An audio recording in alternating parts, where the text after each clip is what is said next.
Okay, well, since we're all here, I'm going to deliberately not give our newest arrival a summary of last session so he can work stuff out on his own pretty quickly from context. That's far more amusing. Okay. Okay, all right. If you're all in the Roll20, should all be on the sort of overworld map. This is just purely for innocence benefit. You will be in the town of Sestakova, where the vehicle icon is. I will point to it there. And as we discussed before, you've been sort of making your way south from the north. You would have been. It's currently nighttime. You would have been approaching the town of Sestakova, which is oddly abandoned despite its size. It's very heavily battle damaged. Lots of buildings are ruins, particularly in the periphery. And it's obvious that there's quite a lot of scavenged material and loot that's sort of been picked clear of the very, very edge, but then there's a surprisingly large amount of stuff that's also just left behind. Every now and again, you might come across a stash of equipment just left somewhere. Not a huge stash, like, a couple of rifles, boxes of ammunition, and so forth, just left at the side of the road for no readily apparent reason. Before we think about you going any further into the periphery of the town, would that change your course of action in exploring the town?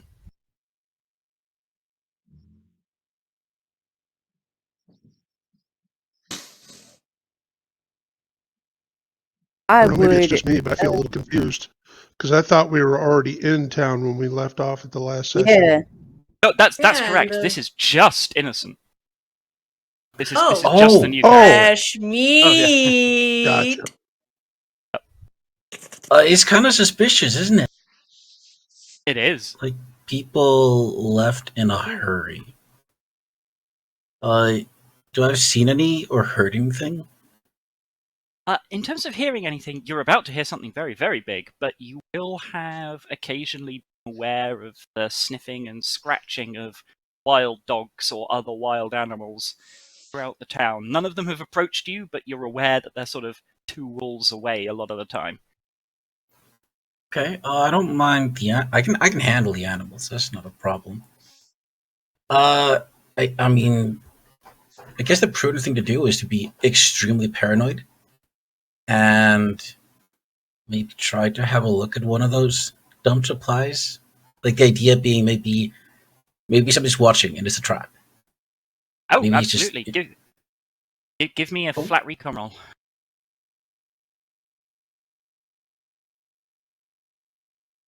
Oh, my first roll. Okay.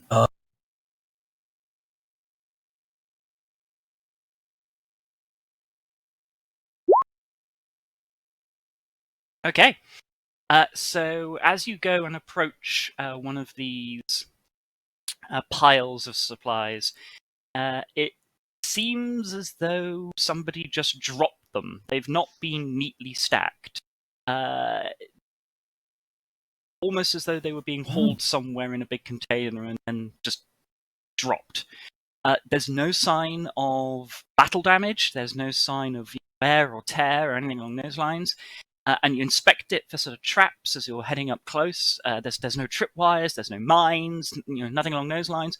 You're looking in all the windows of the remains of the buildings that are around here. You're looking in piles of rubble that might be able to conceal someone, and you don't notice anything that looks like a trap or an ambusher. Interesting. Okay, so I got lots of theories now, but I guess the first thing to do now is to actually see what I scored. Okay, I go and try and check it out. Yep.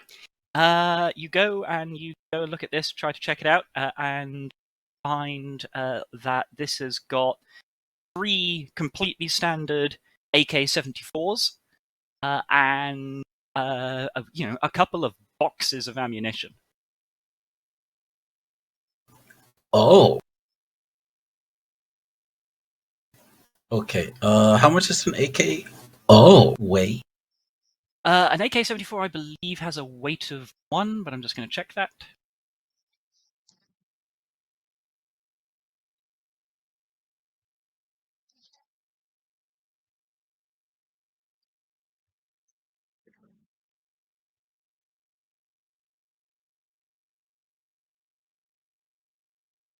Taking a minute to load, but it will be there.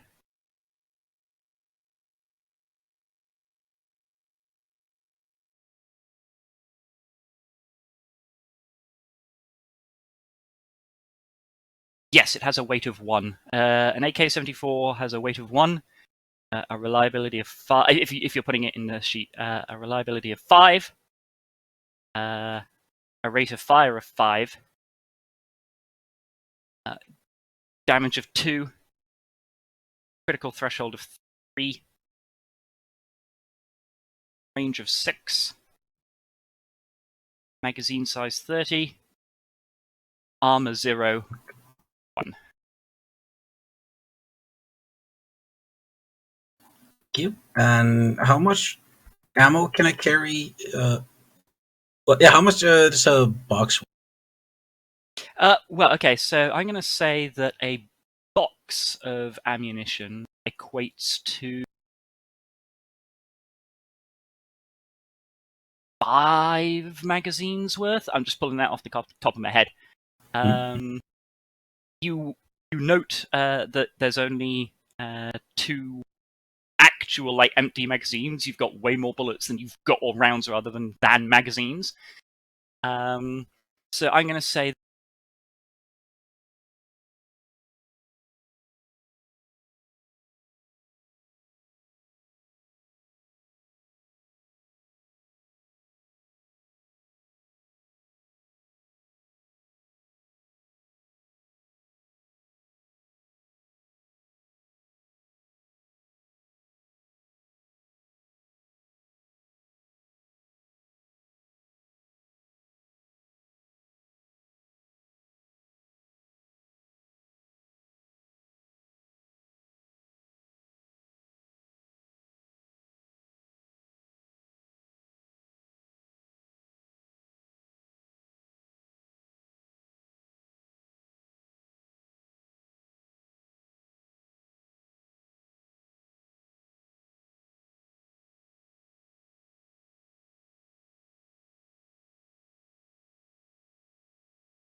I will yep. keep that on my shoulder. I'm not gonna keep that like ready to shoot, but now suddenly it seems to make sense to actually have it loaded and ready just in case. Sensible. So you've done that. Do you again nothing happens? Do you head towards the center of town? Do you head away? Okay, so I really shouldn't, but I don't think I've heard that kind of gunfire probably like since I got here. Like I haven't witnessed any big explosions. Yeah. Something big is going on, and so if it was small arms fire, I'd be out of here, right? Yep. Because that's dangerous. But this is so big that it kind of like flips, and I'm like, I kind of need to know what's going on. All right. So, carry on. I would like to very stealthily and patiently make my way towards the sound. Give me that recon roll.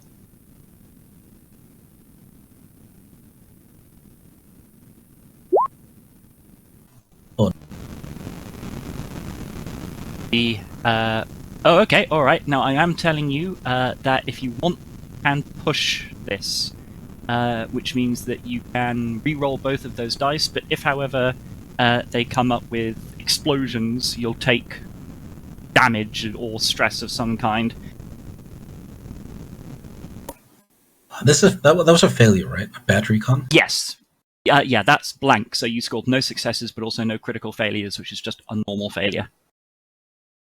I'm gonna push it, because I'm being very stupid, right? Yep, okay. Oh, that was meant to be secret. Oh, well. Yeah, you can... Oh, excellent. I Okay, rolled a 9. Rolled 1. However, as you could see, the person who was secretly rolling against you scored a double success. So you sneak forward. Nothing really particularly happens. However, after a while, you become aware of some figures to your left and right, like moving into position in the buildings. It's like they've noticed you and they're trying to get around you. You also will see, away up ahead, a cloud of concrete dust starting to billow out of the sides of one of the streets. I hate this. Do I have cover? It covers within dashing distance. You can Cover. jump to it pretty easily. Yep. Yeah. Okay, I jump to cover. I put my rifle on my shoulder. I pull out the AK. I would like to cock it Okay, absolutely as fine. quietly as I can. You're ready to fire, and again, figures to either side of you don't really appear to be doing anything until you've got a few moments to do something if you want, or you continue lying there very still. I would actually like to try and crawl away stealthily. Okay. Hoping that they'll think I'm. All right. So you start trying to crawl away stealthily. However, you learn very quickly that you have been spotted, because you hear a human voice call out to you in a language that I do not believe you understand. Spent enough time around here to know Polish when you hear it, but I don't believe you understand Polish. Yeah. No. No. So you are being called out at in Polish.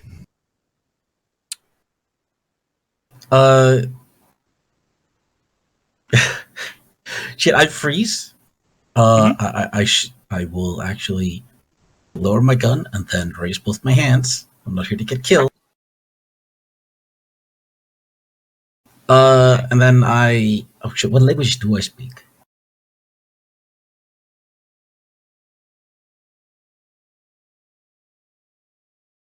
Oh, did I not read that? They would be Your native language? Yeah, your native language, English, and other than that, you're going to need something in your specialties. And you don't that's have language right. specialties, so No. Yeah. So I said back in English, I do not understand Polish. All right. There's a moment where they seemingly don't quite understand what you're saying, and there's this pause whilst they're both trying to work out what's going to happen. After a while of silence, unless you do anything in that time, a figure will emerge from outside of the shadows and approach you. It looks to be about it's a young man, somebody who's maybe not even quite in their 20s yet. They're very thin, they're very pale-faced, clearly a degree of malnourishment to them, and they are wearing civilian equipment, hiking gear, maybe a little bit of sort of hunting gear, but not military issue. and they've very clearly got, even though it's in night, it's a relatively clear sky with an open moon. They've got some patches, like unit patches, sewed into this civilian equipment. He's also holding an AK-74. He's it doesn't look comfortable in his hands, but it's there. And he is approaching you, and after a while, he sort of gestures for you to follow him. Oh, okay. Well, I stand up. At first, I try to do it without my hands, but then I would like to make a display of, I'm kind of old, so I will kind of struggle up to my feet, then hands back up, and I'll follow. Okay, do that.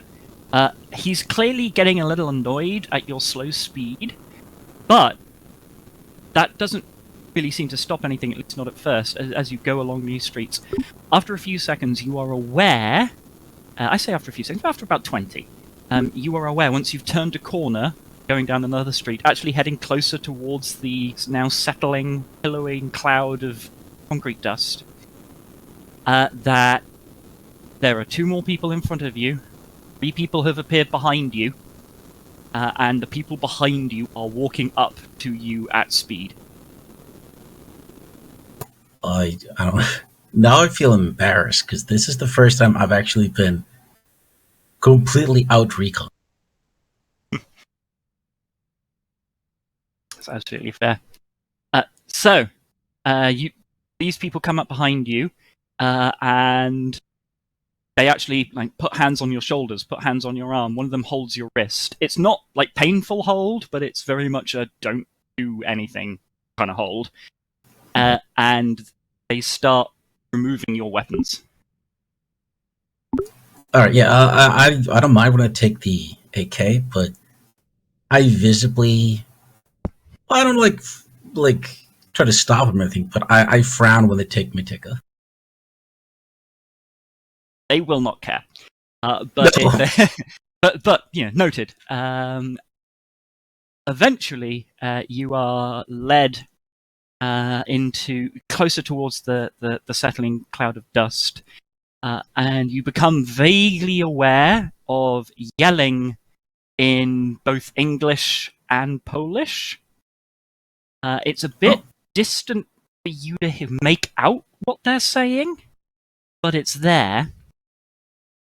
And you are eventually led into a room in which there are several very surprising faces.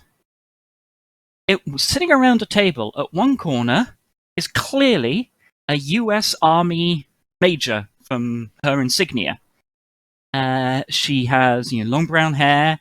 It looks very tired, but surprisingly alert as well at the same time.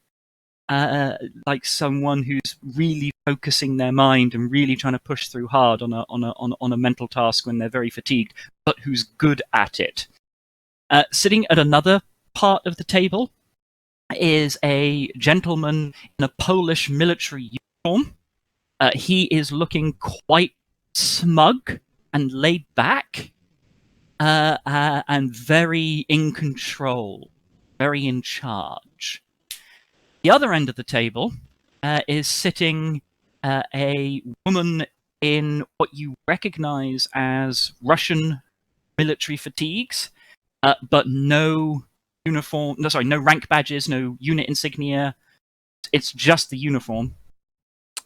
And in the corners of the room, there is somebody, an armed man, in the uniform of the appropriate country for the person they're sort of standing behind. So you've got one person who's clearly US Army standing in one corner, fully equipped. One person who's clearly Polish Army standing in one corner. One person who's clearly Spetsnaz standing behind the woman in the unadorned Russian fatigues. And a few... So, before we go into the next, what is your reaction to that immediate scenario? A Spetsnaz? Yeah. I don't like that. I would like to salute the major, because NATO. Okay. But Oh boy, Spetsnaz. Okay, you salute the major, and the major actually stands up, salutes you back, says, as you were, and sits back down. And there's a bit more grunting around in Polish that you don't understand, until eventually the major turns around and says, these people claim to have found you snooping around in the outskirts of the town. Is that correct? Yes, sir. Very good. What brings you here? And she looks at you to see if she can pick out any obvious rank insignia. No insignia. It's the uniform he wears is army surplus. Yep. And he's like he's long done away with his old ranking stuff. But All right. I was heading south, away from the cold. Oh, it is returning already. He frowns when you say that. Do you have any knowledge of the events that are going on in this place? He frowns. No, I was curious. I heard the artillery. I wanted to see what it was, but that's when you found me. When you say, I heard the artillery, she smiles, and the very confident-looking Polish man seems to sour slightly. It's as though he can understand what you're saying, but he's just deliberately not speaking in English. That's but fine. you can nonetheless tell that he understood what was going on. He then says a few grumpy words in Polish, to which the major responds in Polish. Before she turns back to you, says, this gentleman here would like to have you shot. I do not believe that would be necessary. Tell me, what do you think should happen to you? I think, sir, that you should take my AK. It's not mine. I found it. Take my ammo and kick me out so I can keep going south. He smiles a little. And how far north have you come from? Oh, Finland. Finland, you have come a very long way. How have you survived across all this time and across such a large distance? Well, by staying away from cities and hunting, foraging, it's what I do. Until now. At that point, at that point, the Spetsnaz soldier says in perfect English, but you don't need to ask him how he survived. He's Finnish. But he's clearly having a bit of a joke as he smiles at that. Yeah, he gets it.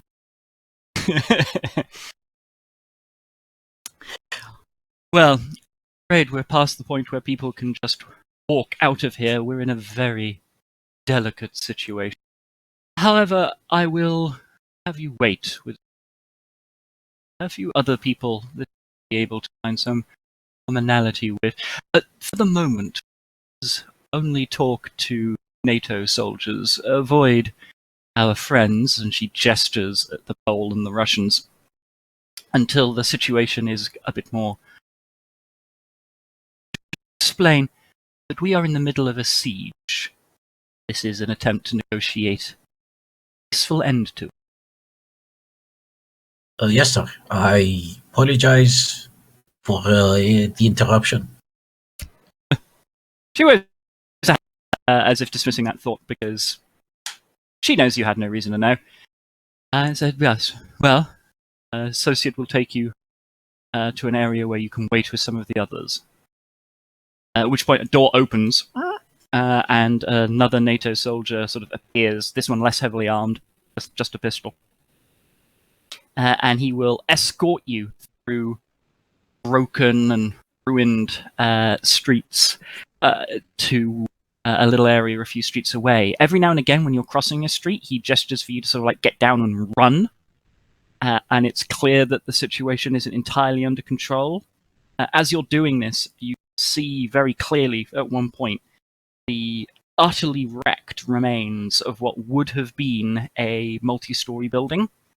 And every now and again, there's like licks of flame coming out from the rubble, maybe the sound of someone in pain, and you can tell that the big collapsing sound that you heard earlier was that building collapsing. Ooh. I assume I didn't get my rifle back.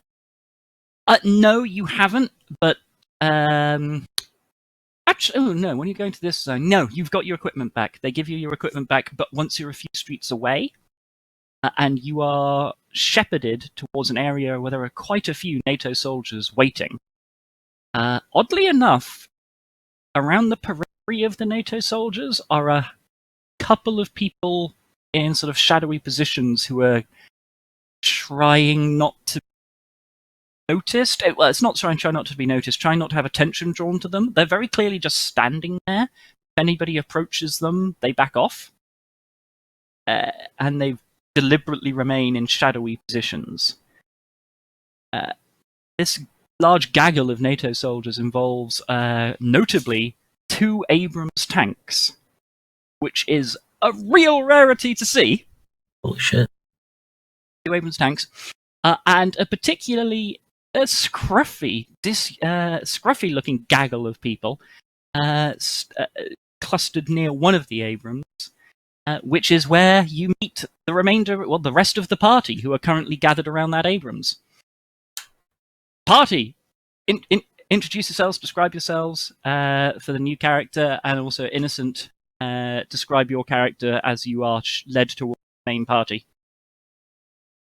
Okay, well, this guy is an old gent. He's a retired. He's wearing surplus Finnish army gear, camouflage, winter woods. He is haggard, grizzly. He's got a beard that he's tried to maintain, but like he's clearly like he has made no attempts at shaving himself properly. He just keeps it kind of vaguely neat. He's old. Probably looks older than he actually is. He looks like somebody who's spent his entire life outside. Like he's got a permanent tan. His skin is all like leathery and wrinkled, and he's got signs of frostbite, like old frostbite, like scars on his ears and his nose and his cheeks. I got the old man look. Yeah. He's got a backpack on, a Finnish backpack. Do I have my rifle? Yes, you do. Your equipment has been returned to you. Oh, the AK-2? Yep. Okay, so he's also carrying a what looks to be a pretty spotless, brand new AK-74 and a civilian hunting rifle, scopeless.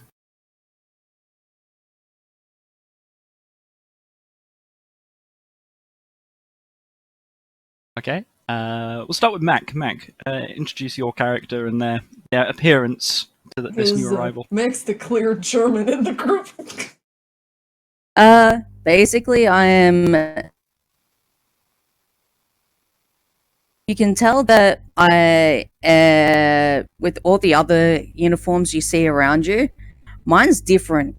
Mine's the actual, you would tell, Navy, and you would also tell that I am wearing a German flag instead of a US flag on their arm. Looks like he's in these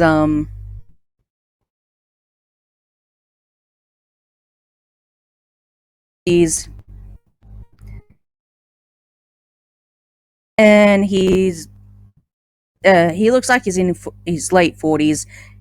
Basically, he's he's stressed out, tired, and something. Yeah, and he looks like he's been injured. With his hands wrapped up still. He's scruffy little beard.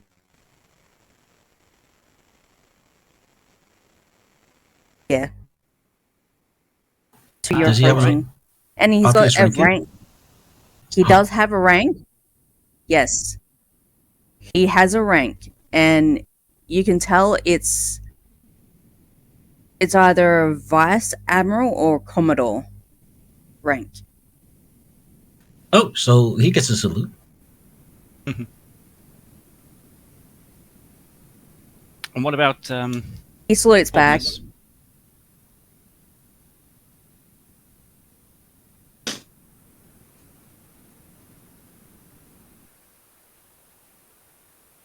Remy. Okay, thank you. What were you saying, This is just the opportunity to describe yourself to the new arrival and the introductory comments. Turn around, this officer is clearly a lot younger when compared to the Commodore 2 on his left. With a quite light blondish kind of hue for his hair, as well as like this piercing gray glance, no matter where he looks. And despite being in such a thing, he's actually oddly, conveniently always well manicured, even in this kind of situation itself. He's definitely shaken, but as any other clearly British person in this sea of Americans, and Arimi, to be precise, he's kind of holding things together. In a way. Well, a lot better when compared to the Commodore. And he's a lieutenant. Does Arimi Lieutenant outright is sergeant? the core of Royal. Arimi is the core of Royal Electrical and Mechanical Engineers. And Yes, yes, he's they do. Then Lieutenants outrank sergeants. they also get a salute. With a raise of an eyebrow, he said, back. Alrighty, Kriebel is currently away. So Sorel.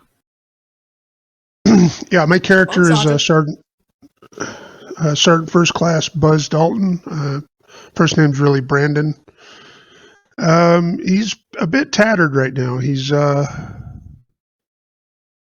been beat up a little bit. He's got some wounds that he's dealing with. His uniform's a little ripped up from combat. He's missing his pack. Badly need of a bath and a shave. All he has on him is his sniper rifle, his few hand grenades, some magazines, combat knife. Pack is gone, and then his body armor and helmet is all he has. And he's a bit wounded. He's got some injuries that there's some bandages showing. So he's not in the best of health right at the moment.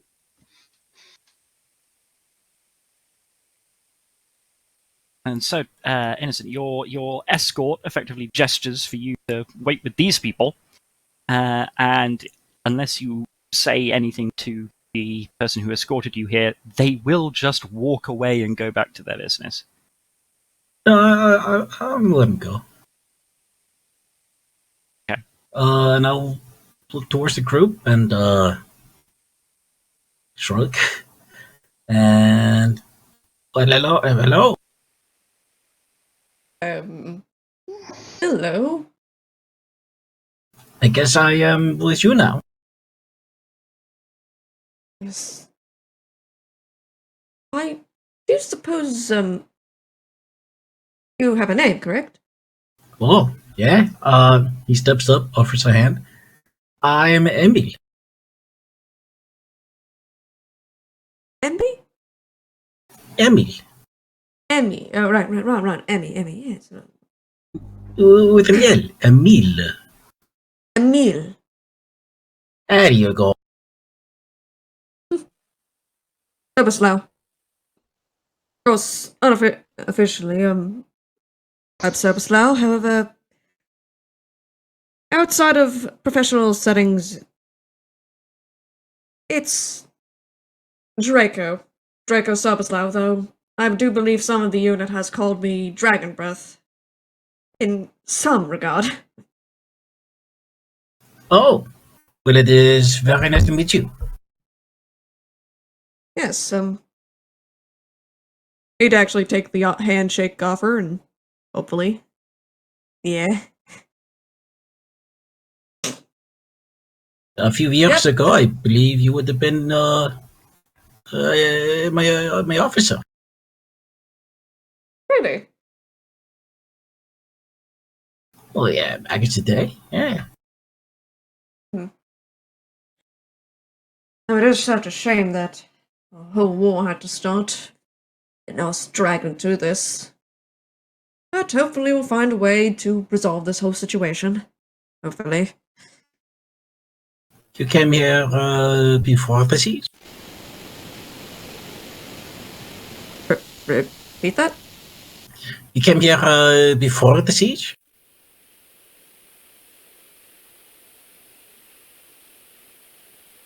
Oh, he says, did you come here before the siege? Yeah. Yes. Thank you. Oh, have we? I do believe we did show up here earlier, correct? Yeah, we did. I apologize. Our encounter with Bloody Haley just shook all of us up. Oh. Especially how they managed to even get such fuel. On that theme, Innocent. Oh, you've turned yourself into Tiny. On that theme, Tiny, Yeah. you will notice that amongst the NATO troops that are gathered here is a suspiciously large number of wounded people. There's also a odd lack of equipment, even for these days. It's like people, how to phrase it, people have got appropriate equipment that they are carrying, but it's all the sorts of stuff that you'd expect to see in trucks is just not here for a group this size. Similarly, where are the trucks? There don't appear to be any. And after a while, you'll notice a couple of NATO soldiers creating fire out of wood they're able to salvage from destroyed or damaged buildings, and they start trying to make a sort of a very, very large cauldron of which they clearly mean to camp. So there are no like hospital tents or anything. There are not. Oh, this is bad. Right, not just hospital tents. You see barely any tents. Okay. So realizing this, I feel a lot worse about my situation because we're clearly not in charge here. Where is all the trucks, all the equipment?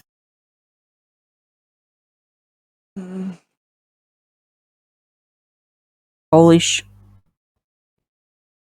Destroyed him. Oh. In the first place. And they clearly got a chopper and fuel to... They got their own supply line.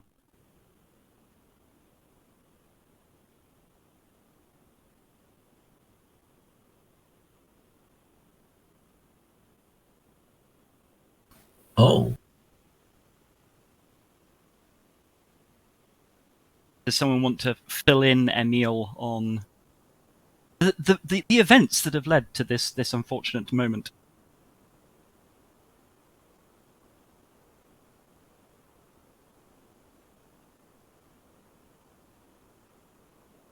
Well, we were attacked along the road coming here, and the Polish were the ones who attacked us. Are the Polish are part of the Soviets, right? No.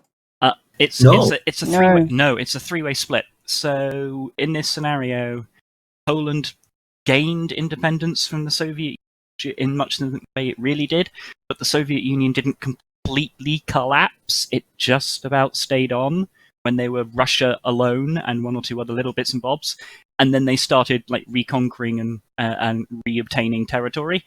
And Right. so Poland was an independent nation, and is, apparently, but it's not formally part of NATO, and it's not part of the Soviet Union. And the only reason why NATO soldiers are in here is because the Polish requested help. Now they, yeah.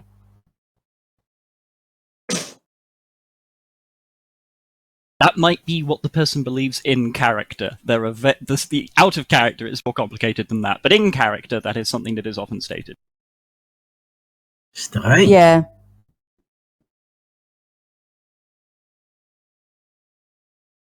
Very strange. And it's pretty clear, like, he's not a very fluent English speaker. Sounds pretty Okay. French, actually. Yes, but that. Out of character, does the party want to get involved in negotiations in the negotiation room, or are you happy for that to happen behind the scenes? Happen Well, behind the Dalton scenes. Dalton wouldn't have any part of it to begin with, simply because he's an NCO. Okay. Of course, he's against continuing to follow this group of the majors around anyways. So Yeah. But in that case, the Basically, I think I would like to take the bullet and actually try to listen and like say if there's any, like, the Poles will be there, correct? oh yeah, the Put it this Poles, way, the Russians, Because I and feel the- like it would be useful because I'm kind of like the only person who knows Polish, so the major knows Polish. That's why I'm not really going in. Yeah. Oh, yeah, no. The only reason You know why what, never I mind, decided he'll not to still- go in. never mind then. He'll sit back and Yeah. maybe. Okay, if you change your mind, let me know. But as long as that remains the position, the night will actually pass tensely, but uneventfully. And I would say, especially since we've got two very sharp-eyed players, I'll give you this without a recon roll. Shadowy characters that were sort of lurking around the edge of the camp, not hiding, but not engaging. At one point, the light shifts or something along those lines, and you're able to see uniform. And again, you can make out a Russian uniform. And they're just sort of like hanging about, not doing anything. And there's clearly not enough of them to take you. You know, you've still got a large number of troops around here, and it's like 4 guys that you see. They're just keeping an eye. Other than that, they do not engage. And the night will pass in tension, but peacefully. Or at least as And peacefully as it can be. scale. Rat-tat-tat-tat-tat-tat. Yeah, there is no more shooting. There is the sounds of the wounded and the dying who are being treated. There's lots of discontented murmuring going on throughout the entire group. Lots of people clearly in a state of very low morale and grumbling as people in very low morale do. There's around one of the 2 Abrams, there's actually a lot of activity throughout the night as people are clearly trying to repair it. It doesn't appear to be too badly damaged from the outside, so you suspect everything that's going on is internal damage. but they spend the night trying to fix that. And as the big lump of a big cauldron of food it comes to as they finish cooking it, everyone in the camp is invited to sort of grab a mess tin, come up, take your slosh, and that will be your food for the day. You don't need to tick off any food or given some. But you are aware this isn't great. Like, the portions are smaller than you'd like. It's not going to have any mechanical effect at this moment, but you can tell that the food supply is stretched. So do you do anything during the night before the dawn comes? Nope. Would we be recovering anything from our wounds or stress? Yes. So you will all recover. I'm going to say you all take a rest shift. So you'll all recover 1 point of physical damage and 1 point of stress. You already did the medical aid to not get infected, so you are all recovering. And every quarter of the day you spend resting, And you can gain another one. Including me? Yeah, you do heal.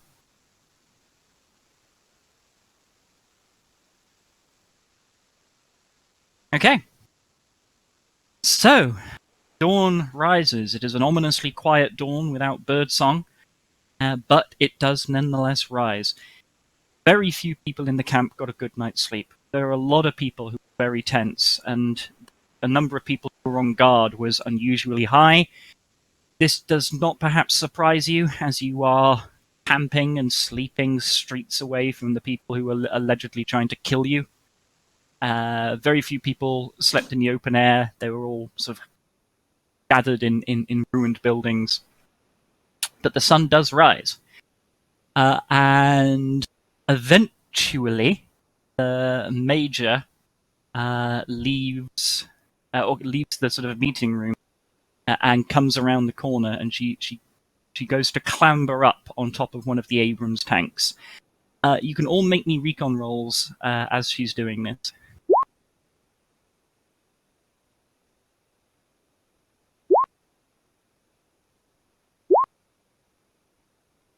Okay. Awesome. Wolf and Dalton will notice that when she first comes around the corner, she looks pissed off. She does not look happy. But as she approaches the tank, she does that thing that lots of people do when they're about to get on stage, which is they just kind of whoop. That her entire deportment changes into calm, professional. Yeah, she's acting, but she's acting damn well, and you just happened to see the change where she went from what she really feels to how I must be when I'm talking to a large crowd of people.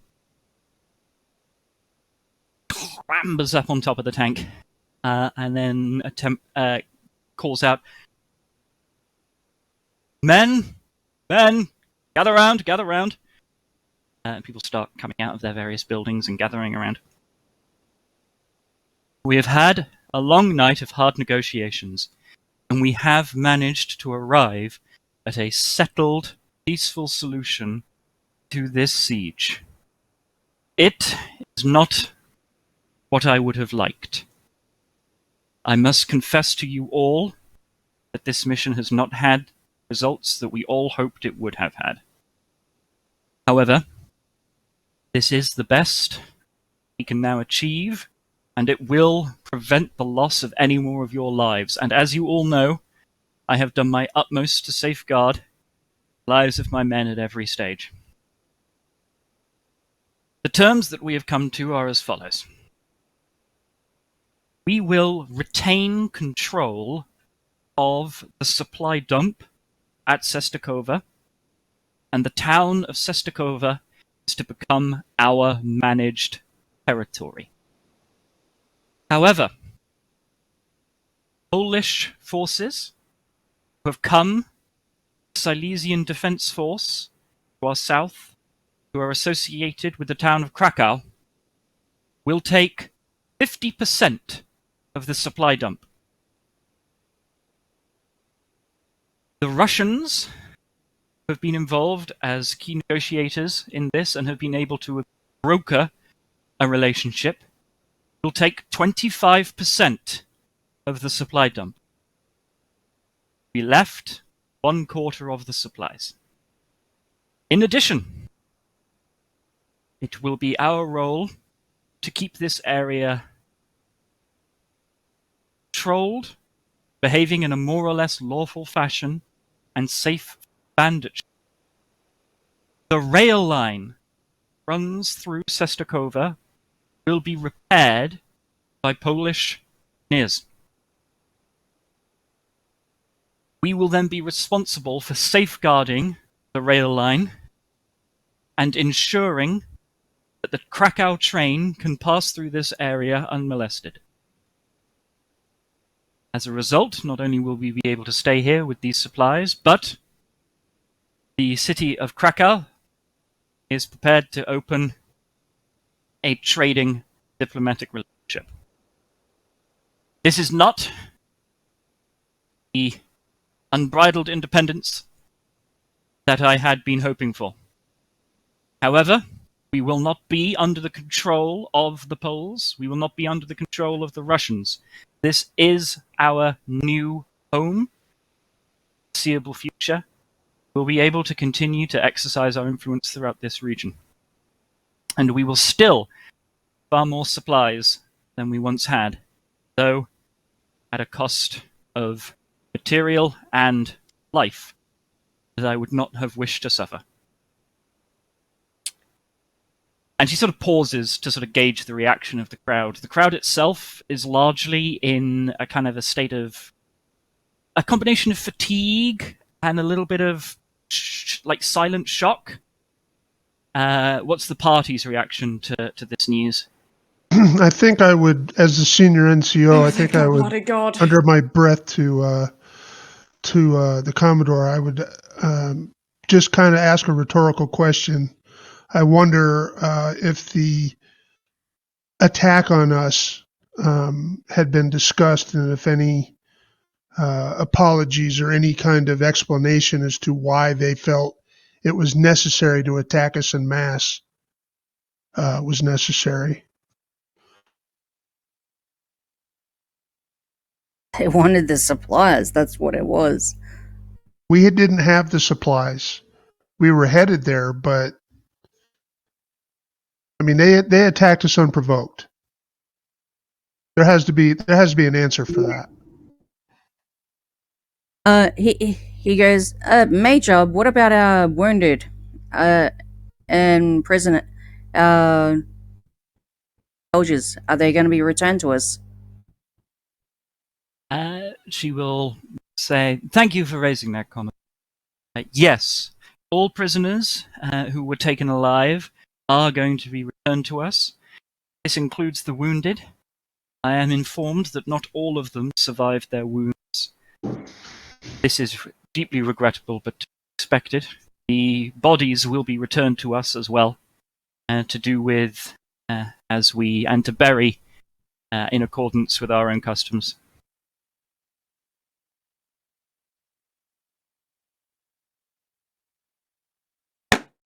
It's notable that she doesn't actually raise the why we were attacked and was any apology given.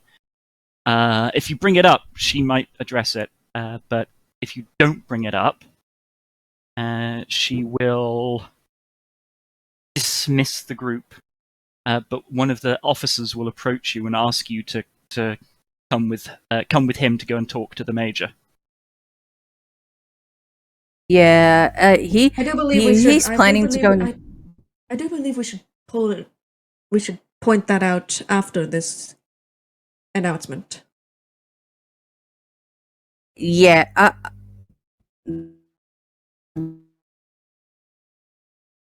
that she's pissed off would have been Dalton and Wolf. So I'm guessing that's probably something to do with what happened in the meeting or something like that. And he's like, or something to do here. Why we were attacked or something like that. So he's playing. He goes, "Yeah, I'm coming." And Emil, as somebody who's now tagged on, if you were to follow the main group, they would not act in any way strangely at you following the main into this chat. Yeah, I follow the group. Excellent. So you're all led into a little tumble-down house that has again been very, very badly damaged, but it's just about got 3 1/4 walls and 2/3 of a roof, and you are sat down in what presumably would have once been the kitchen on rough wooden chairs and a semi-splintered table. And the Major, for a moment, almost seems to drop the facade, and again just looks so tired over the last few days' worth of action. And she actually takes off her hat and lays it down on the table, and runs a finger through her hair. Runs fingers through her hair. Well, I imagine you're going to have some further questions. My men will have them too, but I'll deal with that separately. And I also have to say something to you that I don't know how I'm going to say to the men. I think you need to hear it. Me. I am reasonably sure that the attack on our convoy as the result information leak. What information might you have all told the Poles?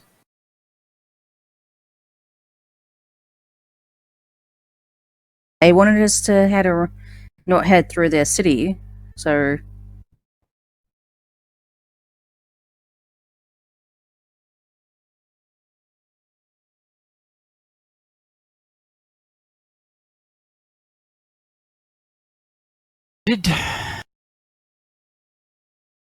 Did you indicate that you would be taking the alternative route?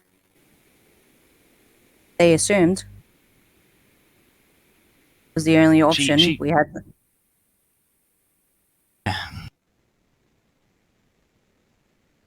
And I believe, well, did you indicate the nature of the supply dump in Sestakova? I look right at Draco and just go, "Your bad day actually cost us a very good amount of men." Sorry, listen, I'll be right back. I need to feed the cats, okay? Okay.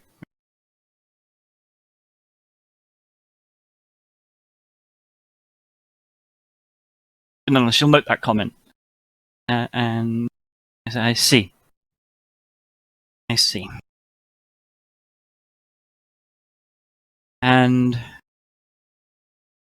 I understand that there was a conversation in Pez Peace involving a Polish officer and a priest, in which The priest was more on our side, not the Polish soldier.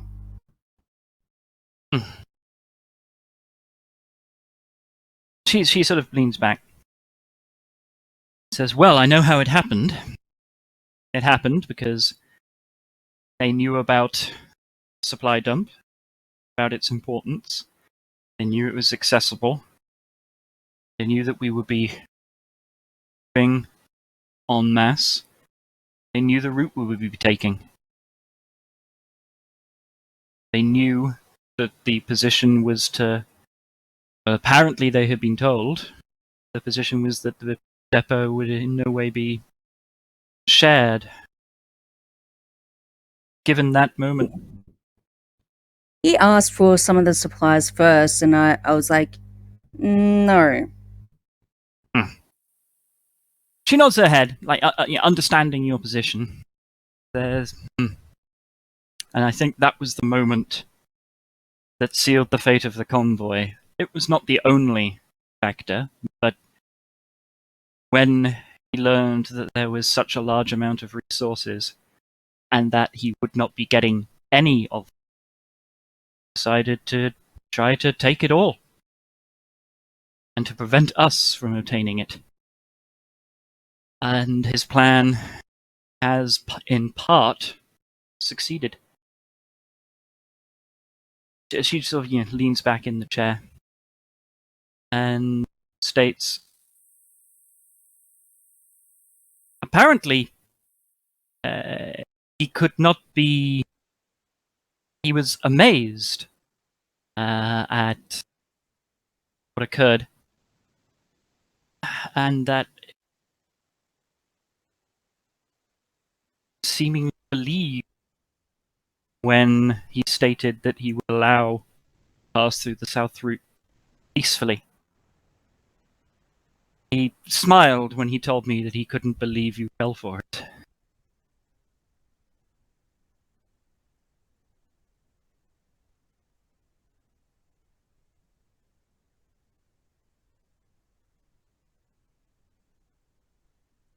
Yeah, that's why I. Because there was something suspicious about them. The city's being emptied. Yes, he told me about that. He said that they knew they were going to ambush along that route and they didn't want to risk the civilian population, so they used their own resources to move the civilians out ahead of the fight. Apparently they'll be back in their homes in a few days' time.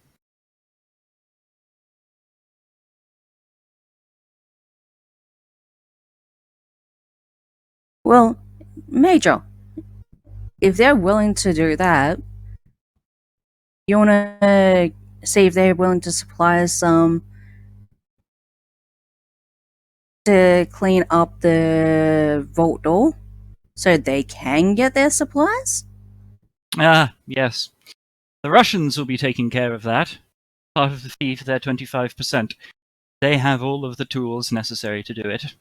They will be coming first in a day or two's time with their vehicles, I'm back. What the fuck cleaning did out I the miss? area. The Major is just explaining how the ambush happened, now that she's been told about it, and explaining the mystery of the empty village and how the area is going to be cleaned up so as that people can actually get to the supplies. Sorry, it's just some stuff was going on. Sorry about my just being a little stressed as of late. Of course. That's good. Kind of explained it to you, Edgeford. So, okay. Just kind of wasn't really in a good mood to handle confrontation, to be honest. Sorry, Meg. That's okay. And so that is how we've ended up where we are. 2 days' time, the supplies will be accessible. Russian decontamination team will be here. And I'm aware Yep. of the background radiation. Higher than we'd like it to be, disastrously high. And again, Russians will assist with that. And she Yep. sort of has this weird look as she just realized she said the Russians will assist with that, like, twice. In a case of how did we end up in this bizarre scenario? I don't know. Maybe this unit is actually more easier to get along with than the rest. They are, well, pragmatic, It's just- I think. There is a possibility that they are pragmatic in their own methods and figured a more diplomatic route is more efficient, like that way. Yeah. Yes. She nods and says, I have been speaking to some of them, obtaining some more information about the surrounding area. They appear to be, as you said, very pragmatic, and where they believe negotiation will yield better results, they're not afraid to use it. In fact, I understand that in the city of Lodz, they have managed to negotiate a shared city, part occupied by NATO forces, part occupied by Soviet forces. And again, she sort of like looks off in a case of how did that even happen?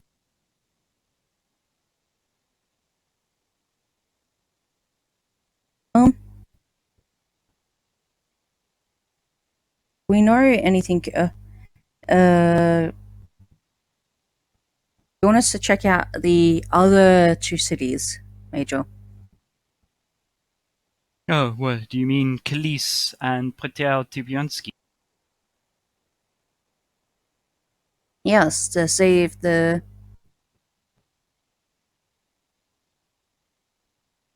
She nods. the British says, and "We are Germans going-" are holding. She nods and says, "We are going to need to establish relations with our allies to the north. They will be the most easily accessible, and the rail line will run through there. If you're able to head that out there and obtain information, I would be grateful." Yeah, it will help if for the British if the lieutenant comes with me, and we'll go.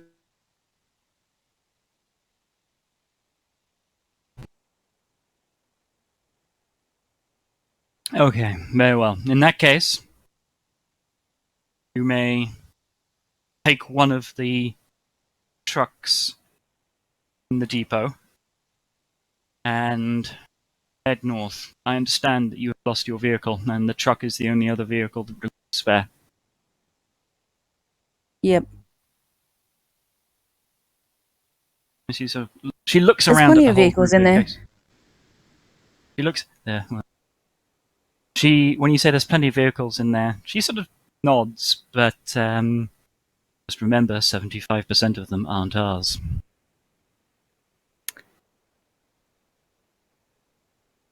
And she looks at the whole party to see if anyone else has got any comments, questions.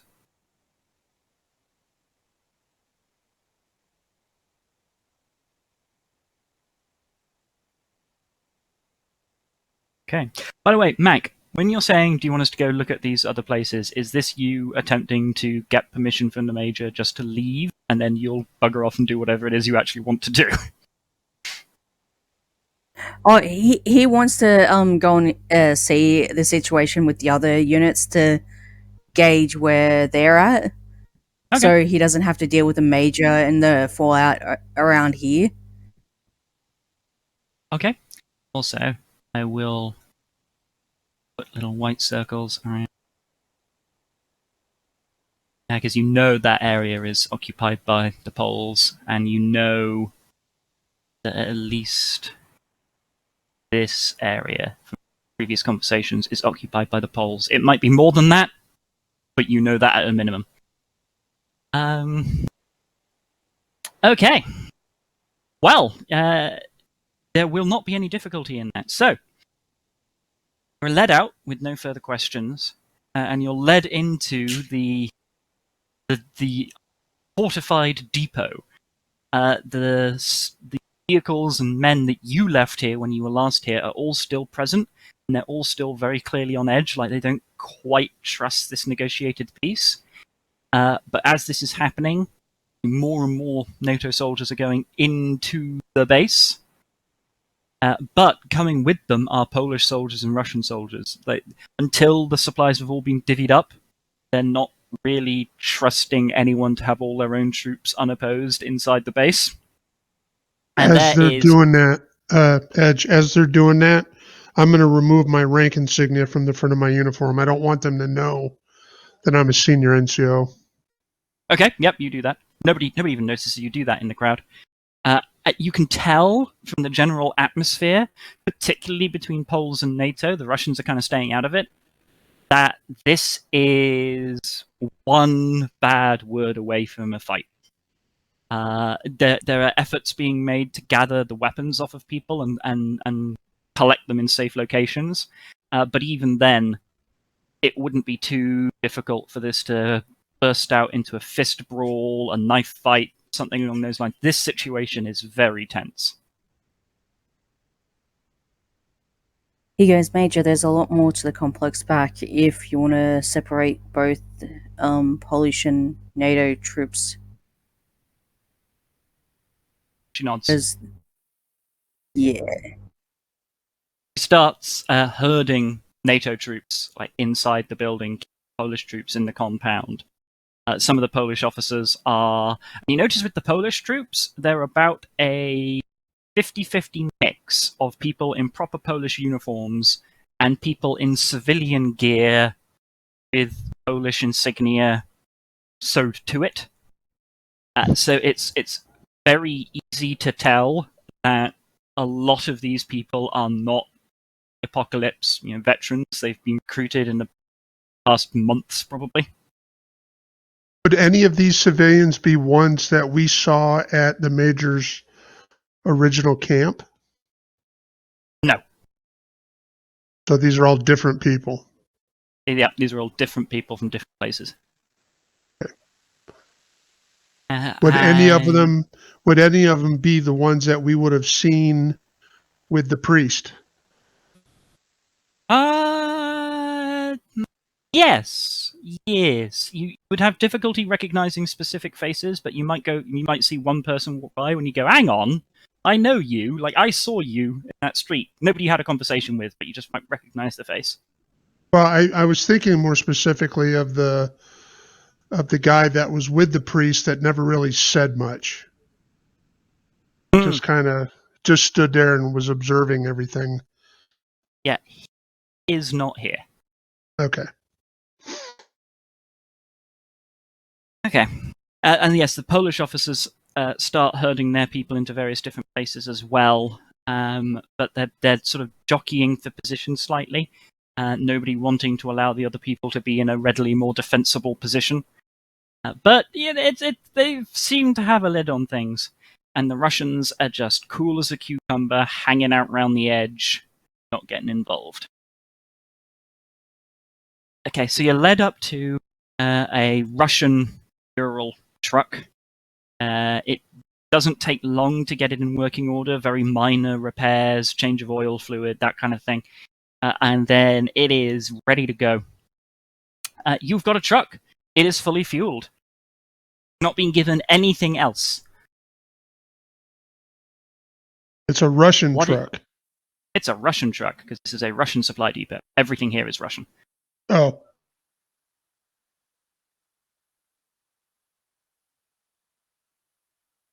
So yeah, you've been given. It's at the moment, at least, you'd have to change it, but at the moment it's still got like Soviet insignia on it and everything.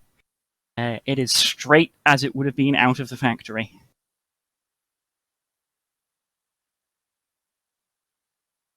I think we should remark it. That way we're not, if we're ever captured, we're not accused of being spies, shot on the spot.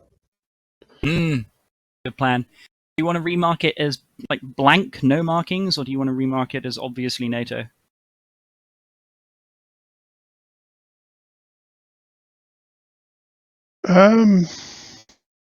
It's not my decision, obviously, but I would suggest, at a minimum, it would be a neutral mark.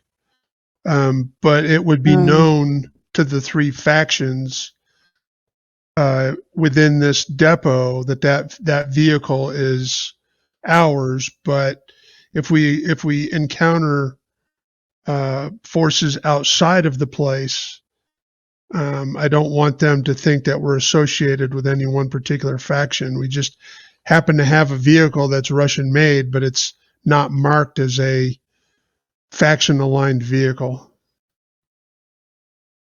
Or we can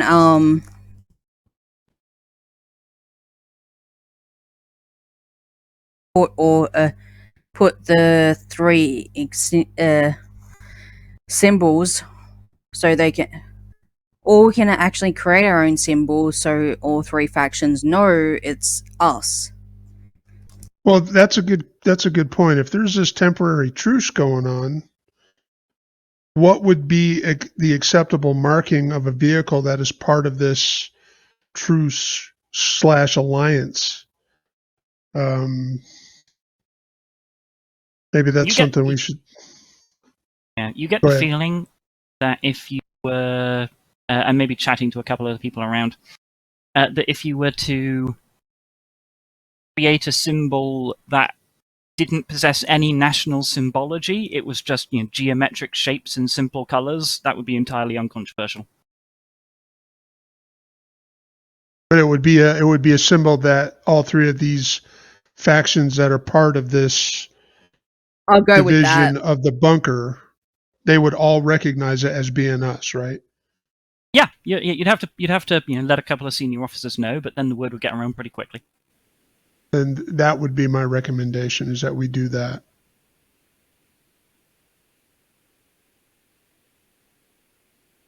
Okay. I totally do that. I would say totally do that, and that's a good idea. All right. It doesn't take long with a bucket of paint to do this work. Grab the comically large bucket of paint. And you're able to paint symbols on the sort of sides of the truck and on the hood, and it will be pretty recognizable. Of course, it'll only be recognizable if you get close enough, but that would be the problem. That would be a problem no matter what. Okay, so your truck is loaded up, and I do apologize. I've suddenly started feeling very strange. But anyway, truck is loaded up. As I said, you're not given any extra supplies. You do have the ability in this depot to get new backpacks. They'll be Russian backpacks, but they're mechanically exactly the same. But so you can also, you've got backpacks. Okay, so we have backpacks. Do we get, because I completely lost mine. Ours was still in the BMP that got blown up. So are the packs loaded as before with some amount of rations, water, personal first aid kits, that type of thing? Or is it just a pack and we need to find and scrounge up the gear to put in it? When it comes to food and water, you are immediately aware that that's now in short supply, so you're not given water. If you request Russian ammunition, that could be given to you. And in terms of medical supplies, that's going to be. Let me just roll something very quickly. I'm willing to give you, as a whole team, 2 personal first aid kits.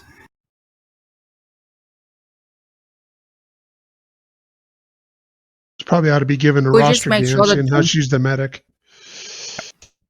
we just make sure the doctor has it. Yeah. Okay. So the doctor gets 2 more first aid kits, and yep, you're given Russian backpacks, no NATO equipment, and you are had to be sent off on your way. I'm sorry, I do apologize. I am being very, very hot. Anyway, okay. I am not well, Tiny. But anyway, so you've got your supplies, not as much as you used to. You've got your truck, you've got your fuel. What is your plan? You are free to leave if you wish. Well, the first thing we need to do is get some food and water, because if we go anywhere, we're going to immediately start dehydration and starving. That is sensible. Well, what you could do is you could go into the sort of fields around Sestakova and start hunting, scavenging, etc. If you want to hunt, woodlands are your best bet. Yeah. That'll get us the meat, but we still need we still have the water concern. I can go hunt.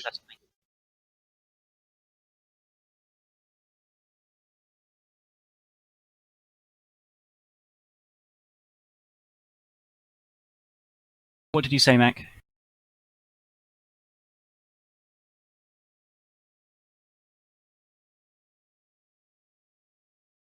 I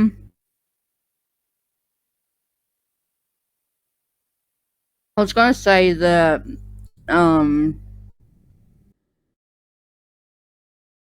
Draco could test the water. Or the doctor. Either one.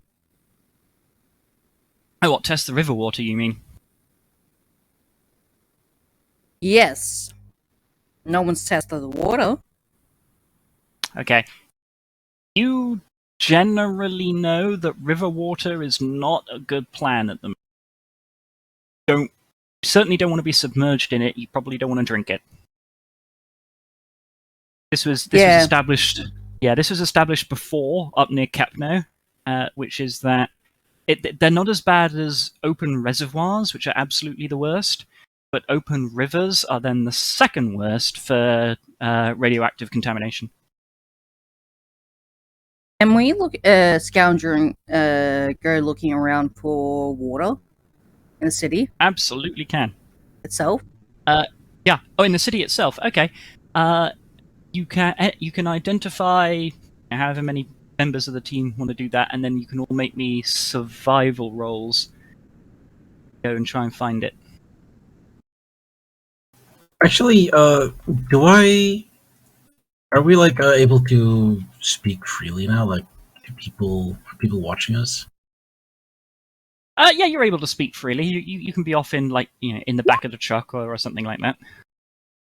Okay, in that case, Emil will actually speak up, and he'll go. I do not think it's a good idea to go north.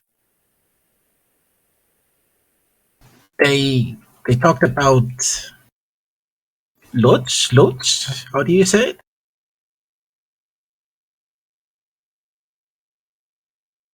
That's correct. That's They the said city here. that the Americans and the Russians were living in peace together.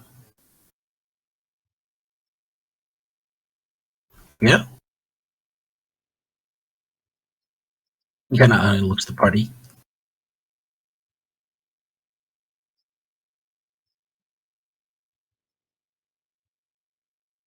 Was that a question or a statement? Because I'm a little confused. Both maybe. What I'm trying to say is, it is not. It is more complicated than that. I have been there. Whatever is keeping the peace is, I don't think, good for anyone.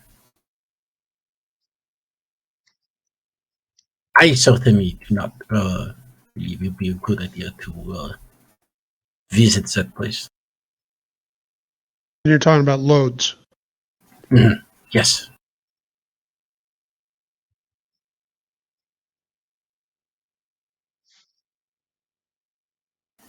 I do not know exactly what is going on there, but I do know it is bad. Some kind of conspiracy.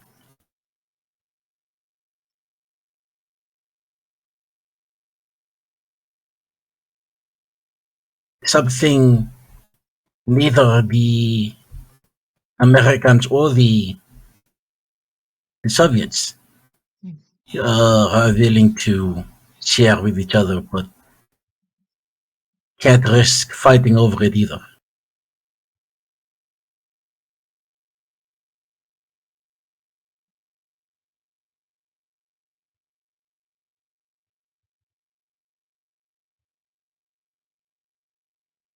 I think before we start worrying about where we're going, I think we need to worry about food and water. Yes. I think just wanted to make sure you knew. I think the immediate concern is let's make sure we can actually survive going somewhere rather than actually worrying about what we'll find when we're getting there. You're right. Well, I can hunt. Yeah, I can hunt as well. And Edge, remind me, when hunting, how much food do we normally get, or is it based on the size of the animal? It's based on the size of the animal. So Now, we don't if get you, to pick what type of animal we're hunting, right? That's just a roll you make when we're out hunting. yeah, that's correct. And at the low end of the scale, with stuff like birds and rabbits, it's just 1 unit of food. And at the high end of the scale, if you start getting into sort of large grazing animals, it can be, well, in theory, a maximum of about 84 units of food. Holy cow! Probably more than a person could carry, anyways. Yeah, I mean, at that point, you're talking about something the size of a moose. Yeah. Well, I would like to hunt. I think if a couple of us hunt and a couple of us scrounge water, that might be a good start. Absolutely. Whichever one's more successful can help the other team with scrounging or hunting if necessary, I guess. I'd highly recommend that you move 1 unit north out of the city, because hunting and scrounging and so forth in the city for food is going to be very difficult. We could catch some dogs. Yummy, yummy. You could. That might not be the smartest idea. No. One of the party members was previously bitten by a dog, and infection was a concern. Oh, These are not clean, healthy dogs. These are mangy dogs. Okay. So if you do move one up, I'm going to say that Emil and Dalton, as our two hunters, strictly you can only have one person hunt in a hex, but that is silly and will be far, far, far, far too lethal. Well, considering a hex is 10 kilometers, yeah. Yeah. Okay. So first of all, you can both roll me a survival roll.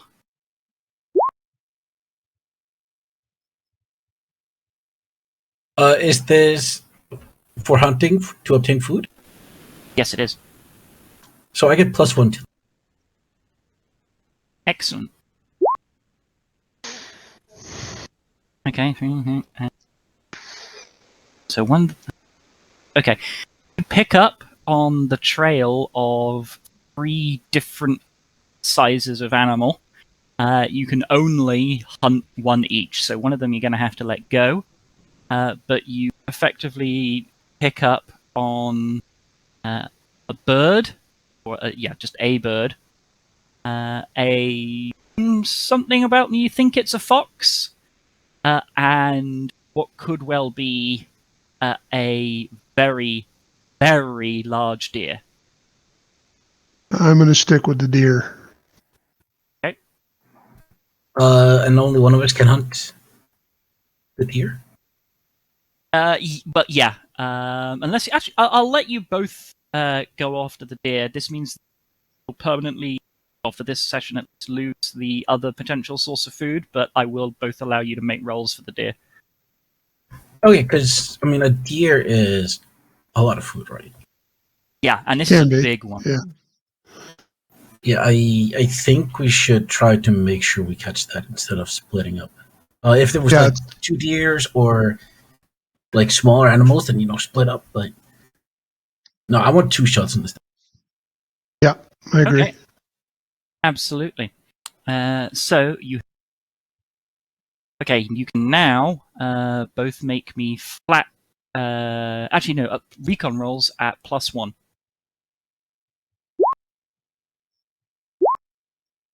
Excellent. You are able to successfully up on this deer. And you're not entirely sure that this thing is a deer. This is big. Perhaps larger than any you might have seen in in your life up to this point. You can also tell that this thing is majestic. But crucially, it is fast. It's also seemingly healthy. Of course, you won't be able to tell that until you really get up close, but you're not seeing any obvious signs of infection, rot, open wounds, that kind of a thing. And yeah, if you want to attack, now is the time. You can take aim actions and so forth as normal, but it'll ultimately be a ranged combat roll. Again, at +1 if necessary, if you've got the abilities, as Tiny has, to hit the darn thing. Yeah, I will take an aim action and then fire a single shot at it. I Excellent. would like to do the same, like simultaneously, so it's 2 shots. Alright, make me your ranged combat rolls, okay? Okay, so what do I do with the aiming and all that? Okay, so the aiming, it doesn't put you at negatives, but you've also got a +1 for abilities, so when you're rolling the dice, I'll just go into your basic bit there, yeah. Ooh, you've tied it all in. I'll slightly increase. Okay. So, as the shots go in, I'm going to say Emil's shot lands first. It doesn't quite put the creature down. It sort of lodges in a thigh. It's clearly very badly damaged and startled by this and is about to bolt. You'd probably be able to track it quite easily, injured as it is. However, this proves unnecessary, as Dalton's round goes right through the creature's heart and puts it down instantly. It flops to the ground, and you see... Well, once you butcher it, you receive...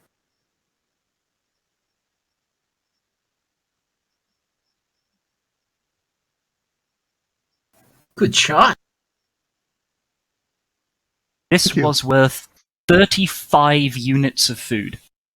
Well, that's unfortunate because my carry limit's 12. Yeah, between the two of you, like dragging it across the ground to the camp to butcher it. Yeah, you'll be able to move it, but you're not going to be able to do anything else whilst you're dragging this thing along. In the meantime, everyone who wasn't hunting can make me a survival roll as you look for water. Okay.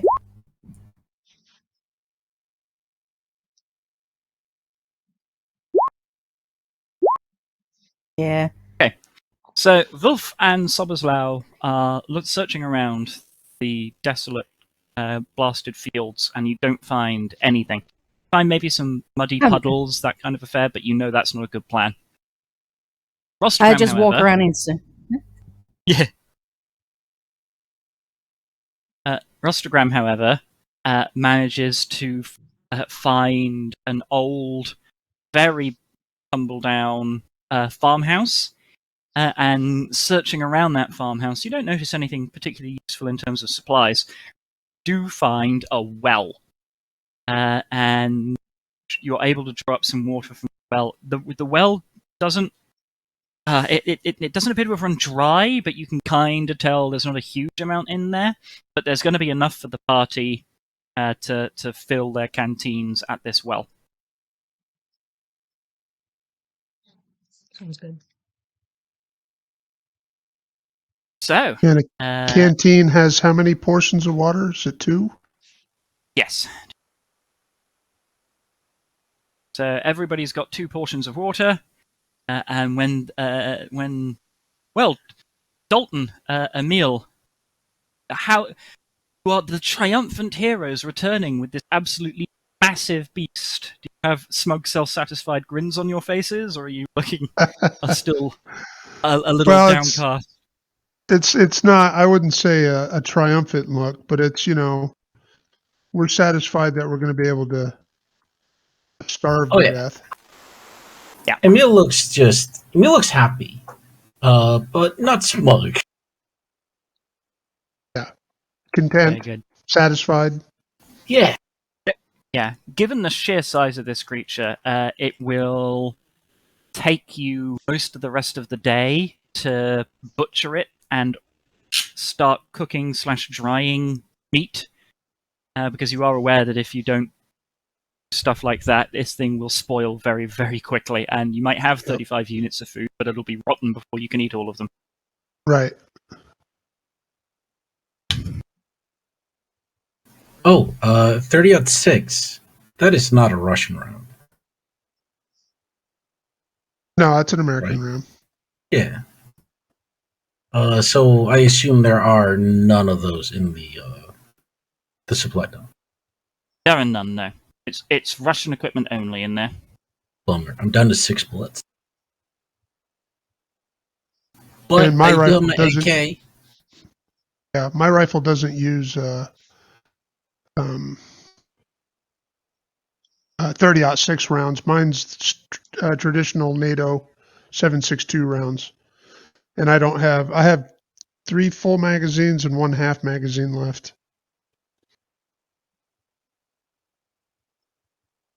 Okay. So you gather around the fire in the night, at the end of the day, cooking, filling up last of your water. Who is going to be on guard duty during the night? I'll take the first watch like I typically do. Okay, you can make me a recon roll. That's at the normal rate, right? Yeah. Okay, you're vigilant eye out throughout the night. Nothing appears to happen as you're clustered near the farmhouse, I'm guessing, and trucks parked up. You do eventually, however, have to sleep, so someone else has to take a shift at least. So I'm going to need one I'll other do it. person to volunteer for. Okay, Emil, roll me that recon roll.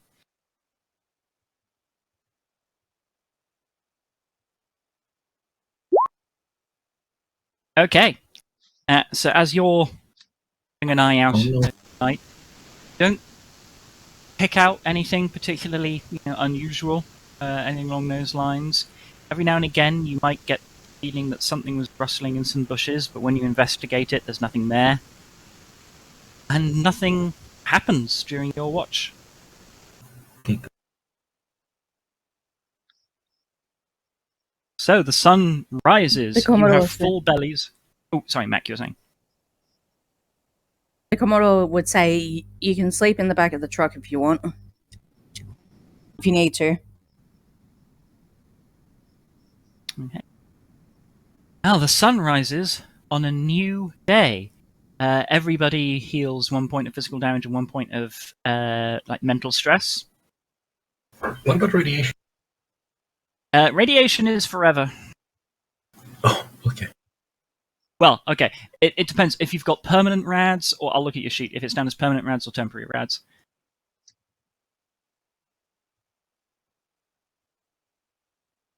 Oh, okay. Yeah. I'm You fine. can make me a con. Yeah, you can make me a con roll. I say a con roll. Good grief! I'm in Oof. 5e mode. You can make me a stamina roll. Oh, stamina. How much rest does this guy got? I'm fine. What's stamina, sir? Stamina. So it's Hold on, let me roll an example for you. Under strength. Okay. Okay. So yeah, it take advantage of the fact that you've got a well to actually have a wash, and you are able to, as a result of which, get rid of 1 point of temporary radiation, but your permanent radiation can never go down. Okay. All right. So I'm in a perfect condition. Excellent. So it's a new day. It's a new dawn. You have full bellies. You have meat, my lord, meat, and you have water enough for 2 days. You want to continue driving north? Yes. All right, Commodore, Be hitting the make me that city driving. of. We're Yeah, gonna be hitting make that me city. that driving roll. Right. Emil is still very nervous about heading north. We'll see if his We're nerves. in that city. We aren't going fully. Oh no, I know, but So you drive without incident until you get to the bridge over the river. The bridge over the river is intact, and everyone can give me recon rolls. Hold out.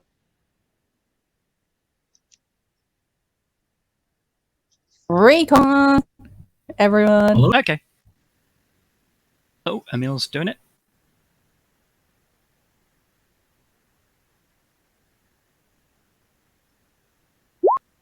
Sorry, I'm a little bit slow. Okay.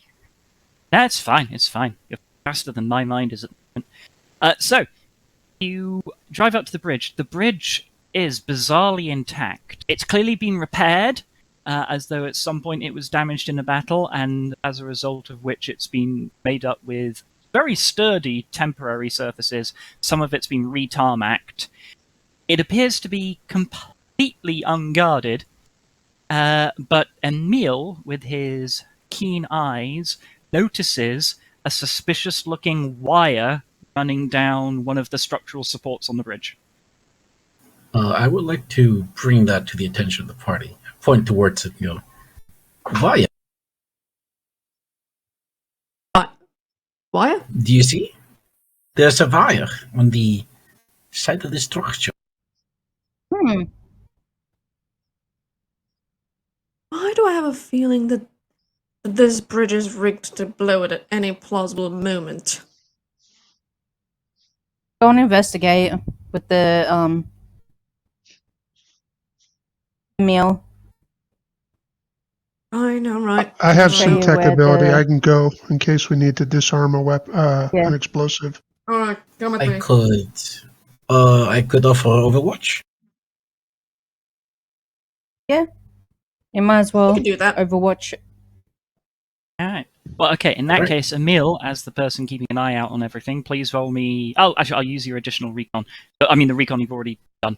So you lie there, and you are keeping a very close eye on things. You're watching dips and shadows in the terrain for things that might conceal someone. You're trying to keep the best eye that you can on dead ground. You're not seeing anything that would cause you concern. The team that goes up to the bridge, it's very easy once you've had the wire pointed out to you to work out where the wire goes. And I mean, there is no cover on the bridge. You could not be in a more open scenario. So, you could crawl, I suppose, but you know in your heart of hearts that if you're standing on this bridge and someone wants to shoot you, they're going to shoot you. But once you get up to the edge of the wire and you sort of crawl down in amongst the structural supports of the bridge, you can find exactly where you would expect to find explosives. There's even a little holder for them. But it's clear that someone has removed the explosives.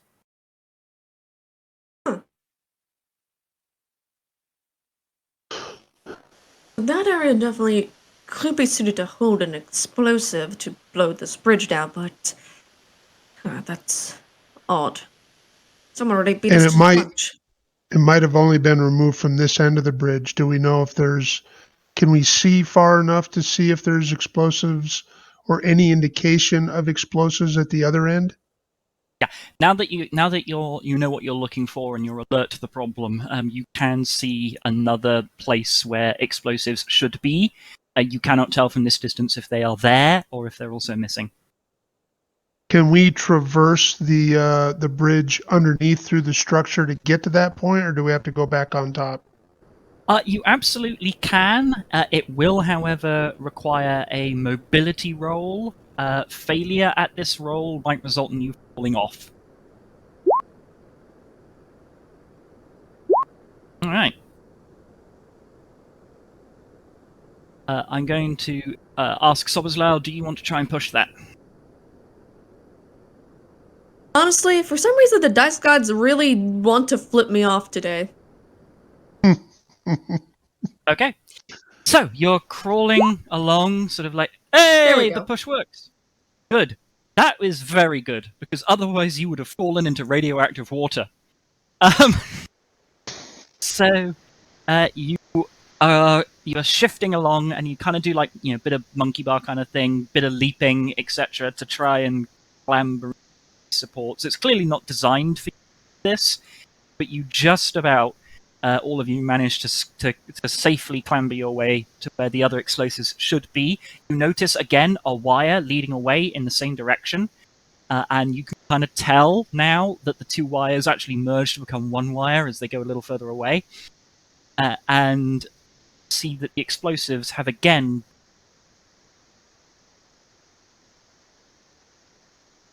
And what? You cut out after again. Have again been Removed. From what? Removed. from the holder that Removed. from the little holder. Every time you said removed, it cut out. It was kind of funny. Oh, It was like it didn't want to admit that. but yeah, they have been removed from the housing where they would normally be.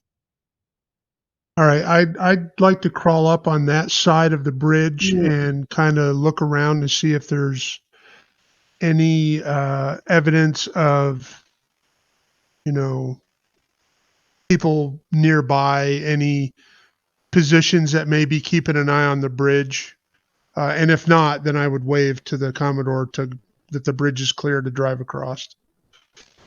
You look around and you see no such evidence of anybody, but as your eyes follow the wire, there's a moment where the wire goes under the ground.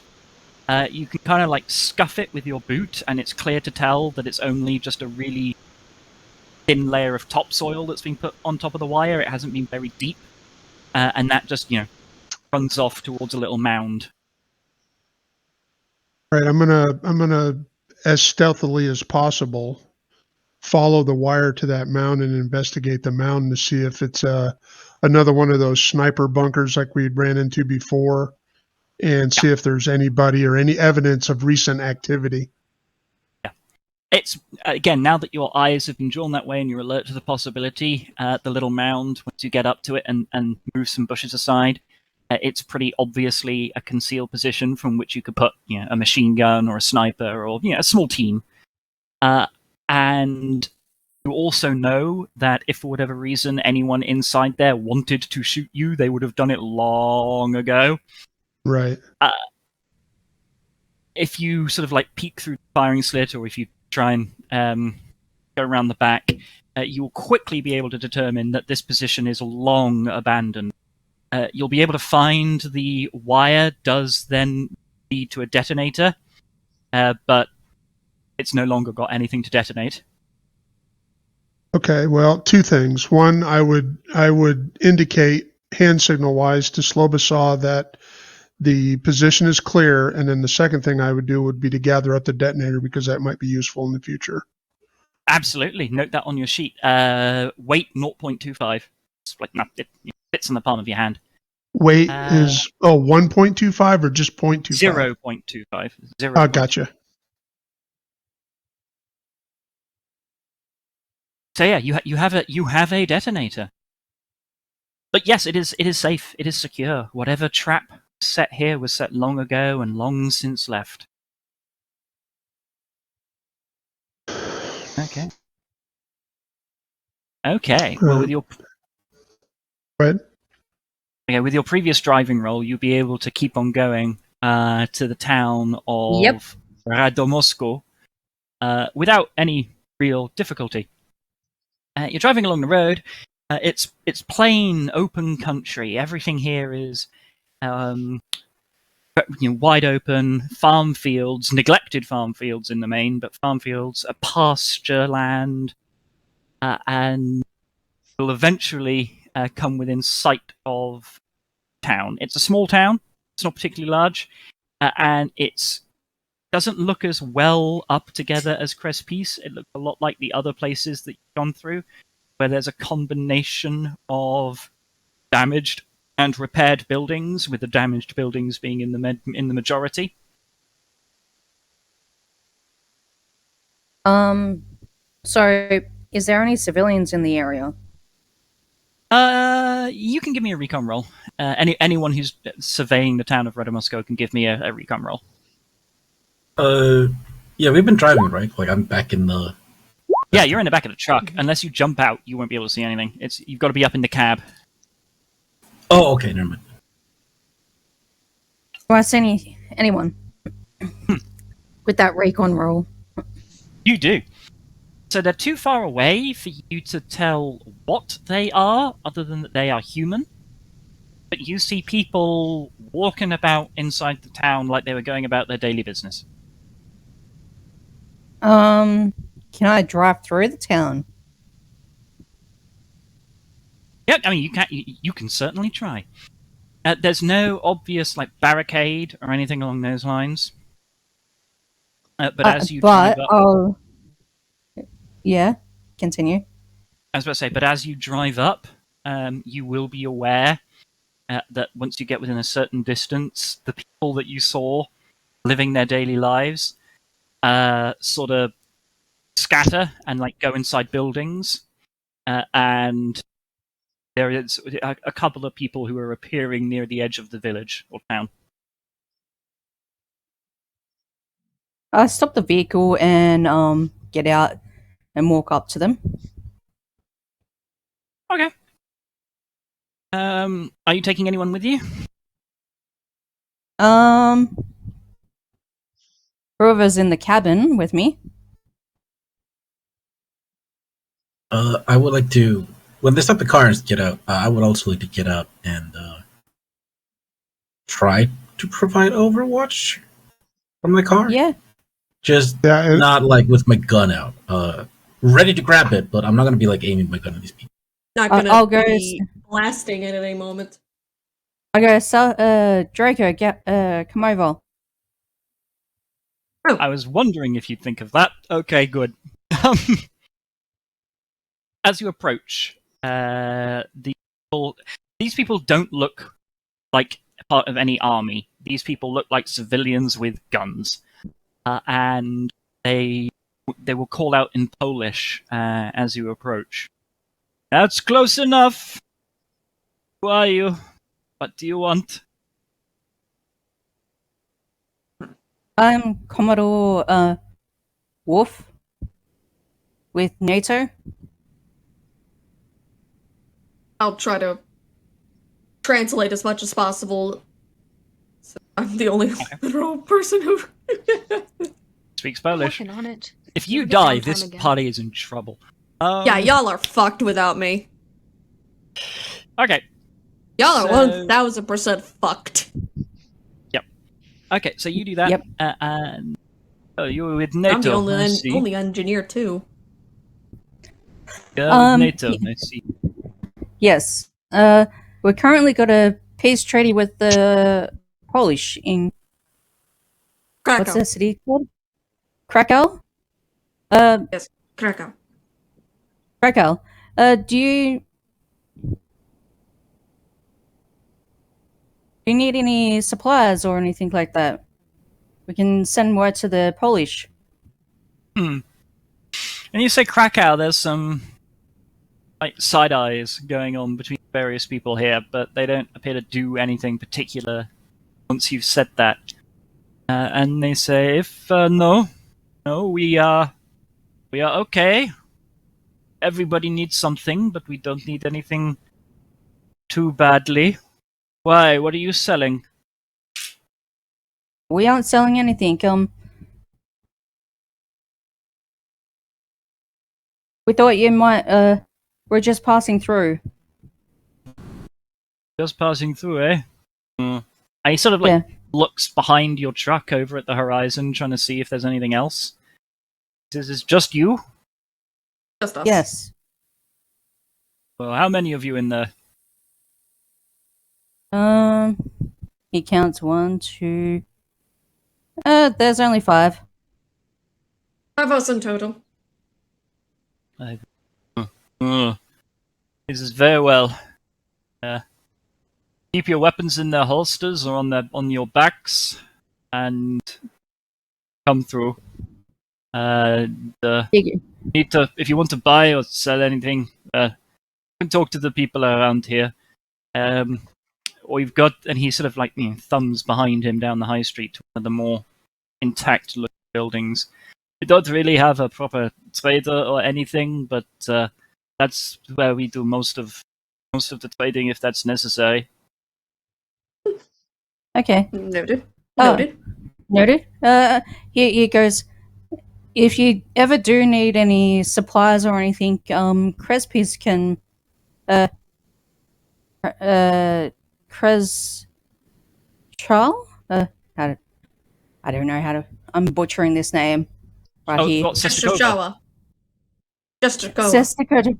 Yeah, he mentions that one, and he goes, "If you ever do need any support, there is Just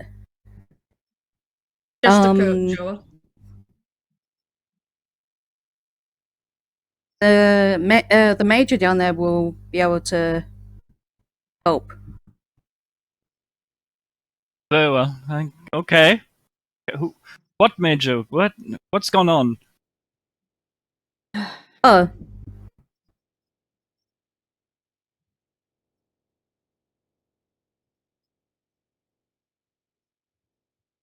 You cut out there. it's just if you do ever need any help, we're got a major we got a unit in Chester Cole. Shostakoa. Cole. Or if you need any supplies or repairs, don't hesitate to send somebody down. Look, he raises an eyebrow. So you don't... I thought everybody died who went there. No. He narrows his eyes. Being cleaned up. It's been cleaned up. He narrows his eyes as though he doesn't quite believe you, but he's going, well, I suppose that's none of my business. Anyway, as I said, you can go through this town, stay here, you can talk to the shop, talk to the post, or you can just drive through. Just keep all your weapons holstered or on their backs. Do anything else, you'll be shot. All good with us. We'll keep him holstered, and he goes back to the truck and tells everyone to holster their weapon. Okay, but All yeah, right. these people will be good to their word, and you are able to drive through without much difficulty. Yeah. He meant it. If they need any help or anything like that, they can always go down. Okay. Send somebody down. Yeah. Okay, next, you will be heading up towards the town of Kamiensk. Since that took a little bit of time, you can give me another driving roll as we head into a different shift. Yep.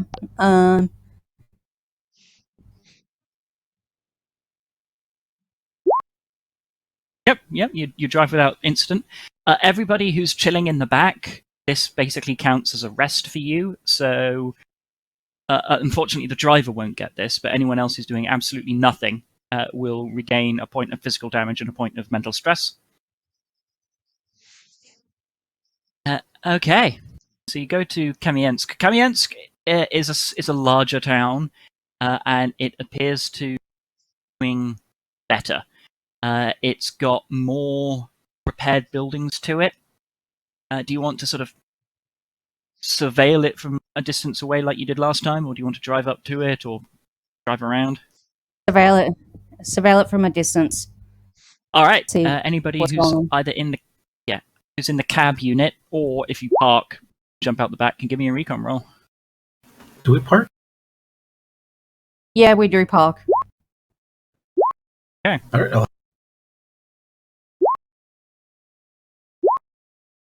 Because Okay, right. I assume everyone, because our two best recons are in the back, he wants to make sure they surveil the area as well.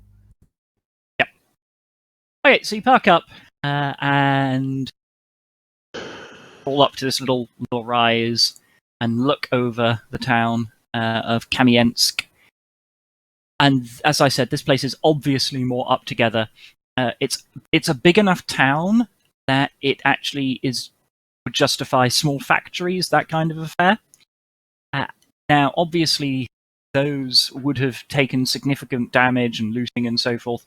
And you are amazed to see that something that looks like an industrial building has got smoke coming out of its chimneys. Something here is working. There are people again milling around on their daily business, but you can see that there are defenses around this town that are a bit more obvious and solid.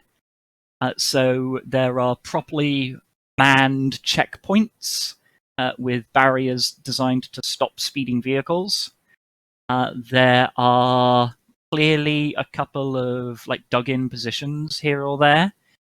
An eye out on things, which leads you to suspect that any properly dug series of dug-in positions, they will be concealed. Your voice. Oh, spotted a few of them. Who knows what other ones there may be? And even see what looks like properly maintained, fueled, and functioning trucks associated with the industrial building that is still seemingly operational. So as I'm reconning using the scope on my rifle, would I see anybody that appears to be proper military, or are these just armed civilians that are protecting their factory or their industrial building? I'm going to roll a d10, see if you get one particular thing that might be quasi-random. Intelligence. Yeah, I know you got the intelligence. That doesn't factor in here. So as you are surveilling this town, you do not spot people in proper military uniforms. You instead spot people in lots of civilian gear. It is clear, however, that there has been a failed attempt at uniformity. So you will notice quite a few people wearing helmets of various different nations, NATO, German, American, Russian, etc. And you kind of get a bit of that when looking at people's equipment. They've looted the best that they can from anywhere they can get. But with the helmets, some of them, quite a few of them, you notice that there are painted symbols on the front of their helmets that they all share. So I would report to the Commodore that it appears that there is a quasi-military civilian force. I can see some sort of symbology, but it doesn't look like any of the standard recognized rank systems of any of the factions that we've experienced any combat with. So, but other than that I'd see no proper military equipment or personnel wandering through the town. He would actually talk. Here you go. If we approach not speeding, we'll be able to.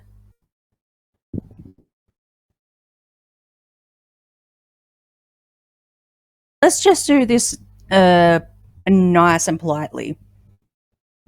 I should point out there's one vital thing that I forgot to mention in addition to the symbols that you see painted on a lot of their helmets, which is that a lot of the people with guns, though not all of them, but a lot of them, are wearing red armbands. Red? Red. So would that symbolize what?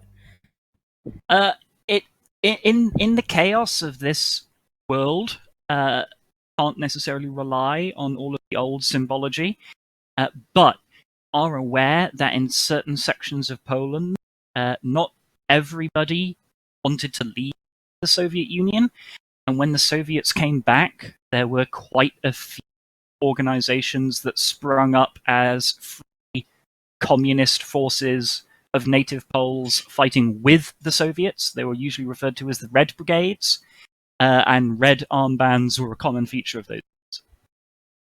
He would go, we're gonna avoid that city. Yeah, I'm gonna drive around at a safer distance because I don't trust those red armbands. Okay. What does the team think of this? I think it's it's smart. prudent. Yeah. Definitely Definitely prudent. Yeah, if we're going back to the old system, they're working with the Russians. And we'd have Yeah. So no I'm way not- of knowing whether or not this civilian organization is in any way tied to the Russians that we have this truce going on with back at Yeah. Shestakoa. Yeah, we don't have any way to tell. We don't have any So, intelligence on what their affiliations are. so I'm gonna play it safe and go around the city. Okay. You do that. Do you hook round to the east or the west? I'll go the west. Okay. So you hook round to the west. You now have gone off tarmac. So please give me a driving roll at -1.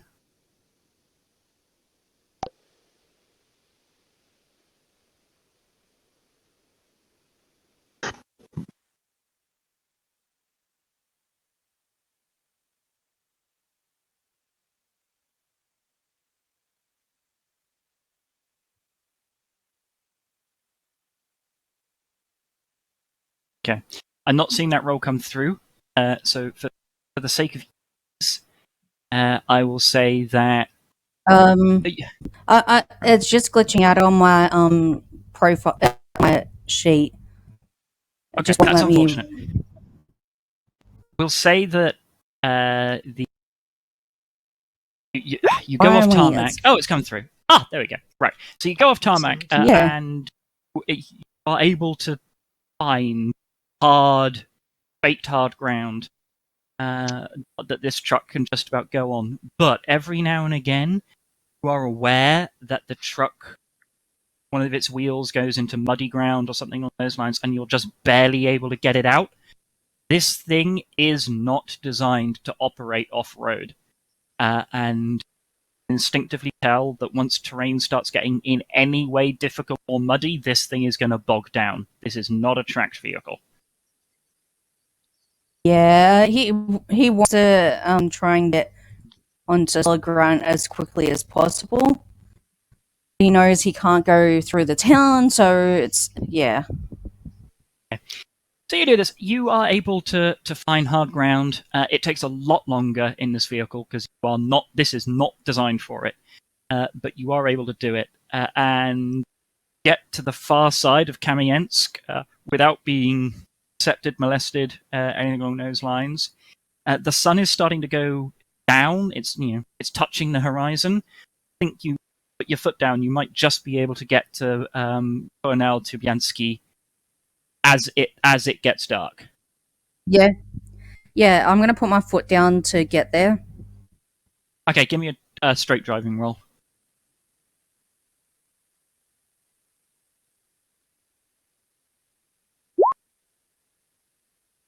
Okay, unless you choose to push that, that will be a failure. You don't crash or anything along those lines, but as it's getting dark, the sun's in your eyes, you slightly misjudge where one of the turnings is, and you go slightly off-road and get bogged down. You are stuck in mud.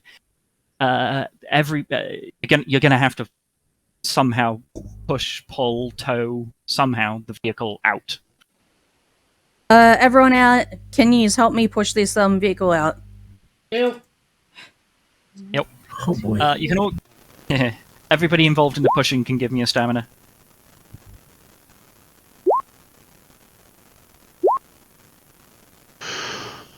Okay. With your combined effort, it's pretty tricky, but with your combined effort, you are just about able to get the vehicle out of the mud. Brandon makes the key error of standing behind the wheel and gets a face full of mud for it. But fortunately, Wait, so you need a shower, right? but I must have been standing on my head pushing. Yeah. Like your entire front from toe to top of the hat is just mud because it flicked it up. It flicked it up big and hard. But Emil tries not to laugh. The Commodore just laughs. yeah. Fortunately, there were no rocks in there. At least there's no sharp rocks or landmines. Oh god, I swear, if I accidentally call the fact that there are indeed landmines, I am going to... You know what? I'm not gonna finish my own words. Please don't. Yeah, good idea. Oh, dearie me. In that case, you Trying to are save able those to get the medkits for vehicle moving emergencies. again. It takes up the remainder of the shift, so you will no longer be reaching the city just before night. You'll be arriving at proper night. It's dark, it's tired. I mean, you're all tired. Do you want to continue driving into the night shift, or do you want to camp out just before you get to the city? Camp out before we hit the city. Okay. In that case, I'll need nominated. I suspect it will be Brandon and Emil again Yep. to take the First 2 night shift. shifts. Yep. Yep. And you can both make me recon rolls to see what may be happening. Okay. All right. Ooh, that's very interesting. And then we've got.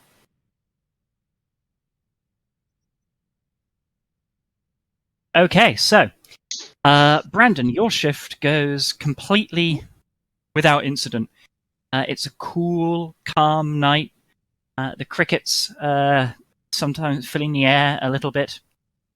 The clouds are starting to gather. It doesn't rain yet. And your watch is tranquil and uneventful. And I'm However- using my combat knife to scrape off all the mud. Yeah. You're debating about whether or not to use your drinking water to wash. You get a shade No, of I'm not blue. debating that, but I am scraping Yeah. away at the mud with my combat knife. Excellent. Emil, however, take over. The first hour or so of your watch is similarly without any problem or difficulty. However, as you enter the second hour of your watch, you are aware of a thing of eyes on you. Think you might have just seen something move in the bushes a little distance away. Oh, I get out my rifle. Well, I already had it out, obviously. Can I? How far away is? It's gonna be in the tens of meters, less than 50, more than 10. And it's dark. It is dark, yeah. I would Is like the to. moon up or is it fully dark? The moon is up, but it is intermittently obscured by cloud. Gotcha. I would like to hunker down and watch closely. Alright. You watch closely. Nothing happens. Nothing continues to happen. Then, get the feeling that there might be another pair of eyes somewhere off to the left. They look there. You're not quite sure what's going on. Did that shadow just move? Or was that just your furtive imagination? No, if you see something, you see something. I'm gonna. I would like to just kick the closest person to wake them up. You can pick who Still that is. hunkering down. Dalton. Yeah. I got movement. I believe you're being watched. Are we being watched by more than one, or do you know? I think 2. And I point towards the bush and towards the left. Pick one and I'll watch the other. Okay, I will watch the bush.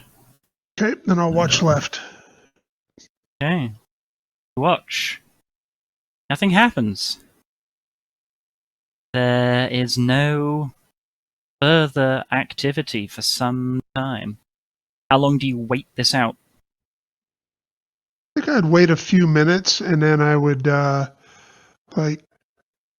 pick up a small rock and see if I can't trigger.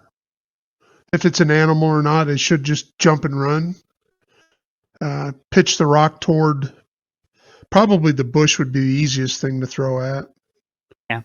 Are you aiming to, let's say someone was there, are you aiming to throw it in such a way as that you will hit the person, or the rock would just land nearby?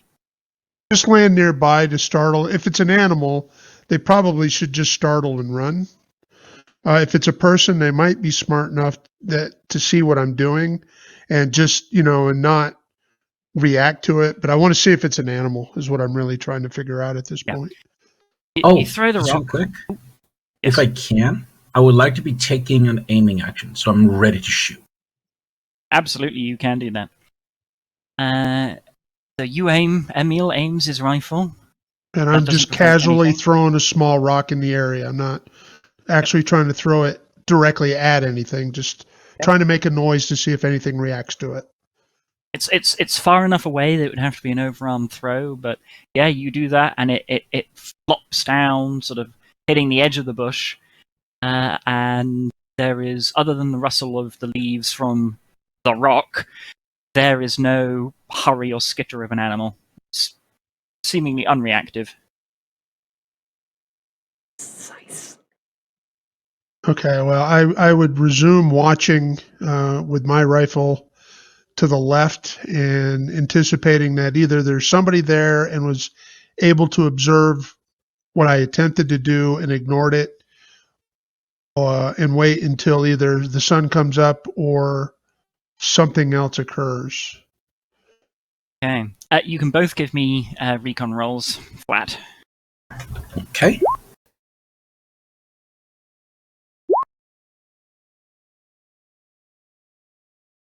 I'm I assuming that rolled was you. twice. Sorry. Okay. Did you mean to push, or shall I just take the first one?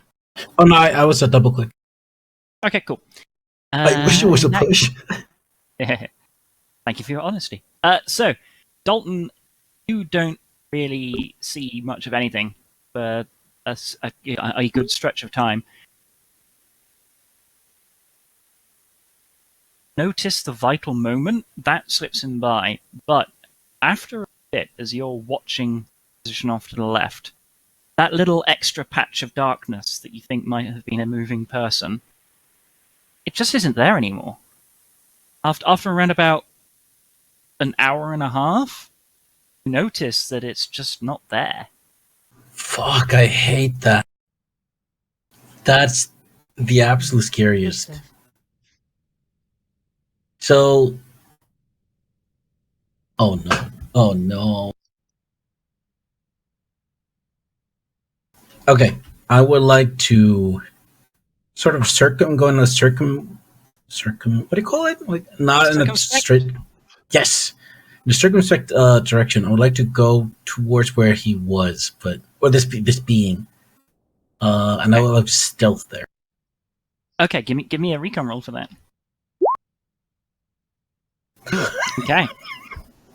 I'm I'm so on edge after having been caught out in the city. And I'm psyching myself up because this is the second time somebody or something has been watching me and it out stealthed me.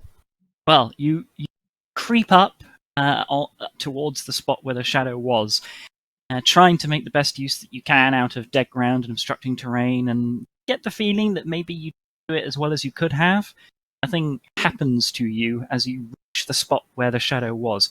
When you get there, there is no one or nothing there. But with your careful eye, you are able to determine that in the spot where the shadow was, the grass has been pressed flat. Do I find any tracks?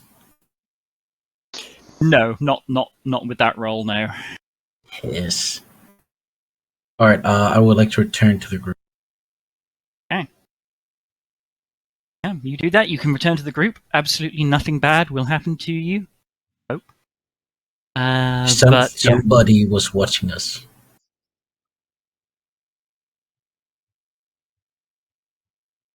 Let's just hold our position here until daylight, and then we'll reinvestigate and see if we can't determine the direction they came from or return to. Yeah. Okay, you get some rest, all right? I'll take the rest of the watch.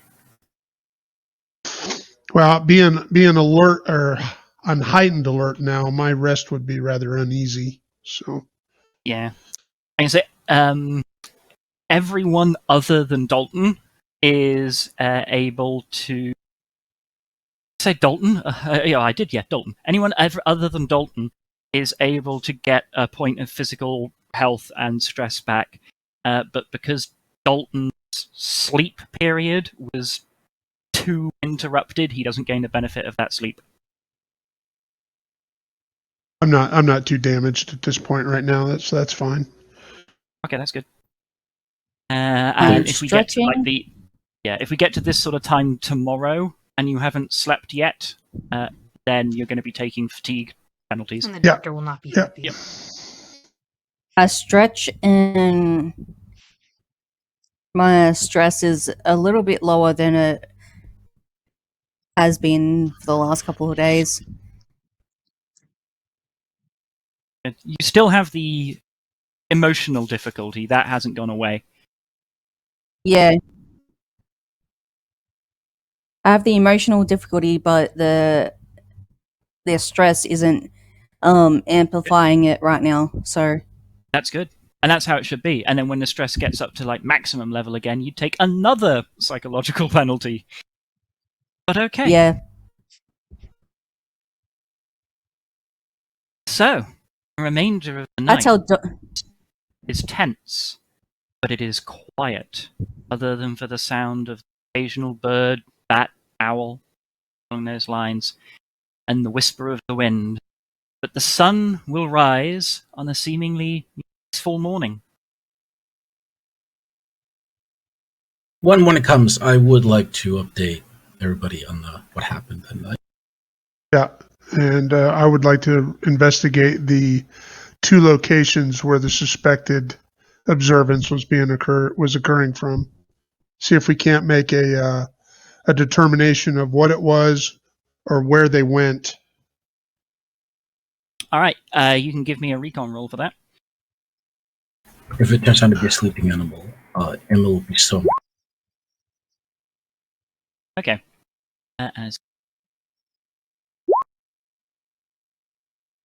Okay. So you go and you make these investigations. Dalton isn't really able to find anything beyond the pressed flat grass, but Emil picks up an extra little clue, which is for the second shadow that was lying down, the one in the bush. He's actually able to pick up a trail, and he can tell that whatever was lying down in the bush then sort of crawled backwards out of the bush at some point, got into dead ground, and then went in a northwesterly direction, seemingly crawling all the time. Crawling How like far do you follow? Yeah. crawling like a Crawling like- person's crawling, or does it look like an animal crawling? There is, unless it would be very badly injured, in which you expect to see blood, there is no animal in this part of the world that would be of this size and crawl like this for this far. This So it is has to be almost a person. certainly a man crawl. Yeah. Right. Yeah, it goes in a northwesterly direction for a while. Do you follow the trail, or do you just note its direction? Who's the commanding officer? It's Wolf. Yeah. In this case, I will look to Wolf for a decision. So where on the map, where's north? So Gonna be north is facing? up. The way? map is orientated north, south, east, west. Yeah. So he would assume it's coming from the city. That city. So the trail No. went in that direction. Yeah, I was thinking Oh. Betchetow, Yeah. however you pronounce that. So from that, okay. Well, I'll give you another clue. Something that Emil would have been able to work out with his recon roll that suggests, again, that it might be a man. is that the person's crawling isn't always like dead straight, and you'll get more. Well, you might get more information if you follow the trail, but even if you don't follow the trail, you can tell that this person is making expert use of dead ground, cover, approaches, shadow, etc. Whoever did this knew what he was doing. Potentially another trained sniper. Special Yeah. forces, yeah. Special forces unit, yeah, Spetsnaz, something with that effect. Are you a sniper? So, I am, yes. Oh, very. I didn't know. I should have asked. I'm special forces too. Finish. And what was your role within special forces? Oh shit. Ashford. Yes. Did we? You carry on. Did we? Was that decided? Did I? Wait, no. It was decided that you were special forces within special forces. That is entirely up to you. Oh. Oh. I mean, given that he is a hunter and a scout, I guess he would have been either a sniper or some sort of designated marksman.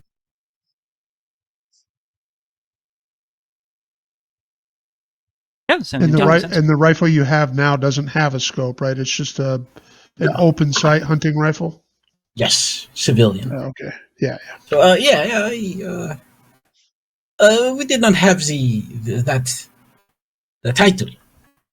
I was just special forces, but my thing was yes, long range marksmanship. Which is That explains a lot. You do the really good shot in the deer.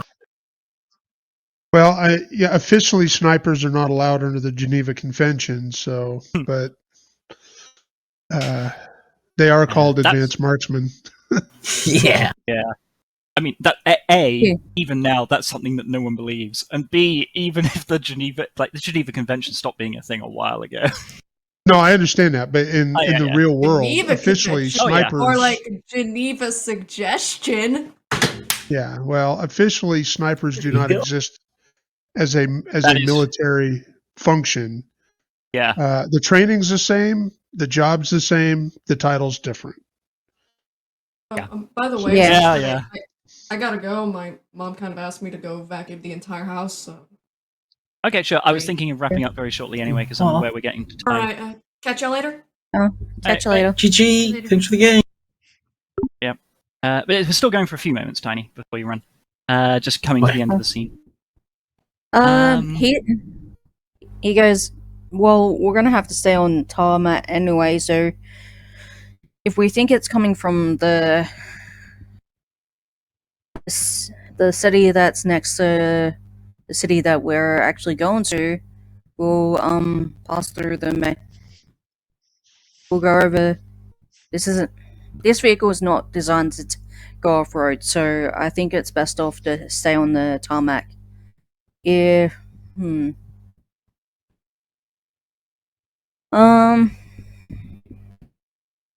probably should stay together. We don't want to get separated because that could end badly. I should say Yeah. that in terms of the northwest direction of the trail, unless you follow it, you can only kind of tell which direction the trail is going for 50, 60 meters at a time. Yeah. Yeah. So, we go and Is it visit in the town? We'll go to the city that we're planning to, see if we can pick up an off-road vehicle. Okay. All right. In that case, you all, with a slight sense of unease, I imagine, having been watched throughout the entire night, but you know not who, clamber back in your vehicle. I like to imagine that one of you gets a bit paranoid and sort of checks under the vehicle to make sure it hasn't been rigged to blow by someone who snuck into the camp during the night. But if you do that, you find Yeah, that I'm gonna double check that. yeah, you do that. Emil does not. Just try to do Emerald it casually. is confident enough to be cocky about that. They wouldn't have gotten me with that notice. Well, I mean, you know, our fighting positions would not be so far away from the vehicle that we wouldn't be able to detect somebody that close to it. So Exactly. As I said, it is paranoia. And if you were to do that, you would find there is no such explosive device. It's right. fine. Everything's normal. But Okay. you clamber back into the vehicle and you drive off towards your ultimate destination. And that is where we'll pick up 2 weeks from now. You approaching that. Oh my god! Oh goodness. Okay, that's going to be an interesting little twist. We're approaching that town. We'll see. Yeah. You didn't tell me to do a driving range. We will deal with that at the beginning of next session.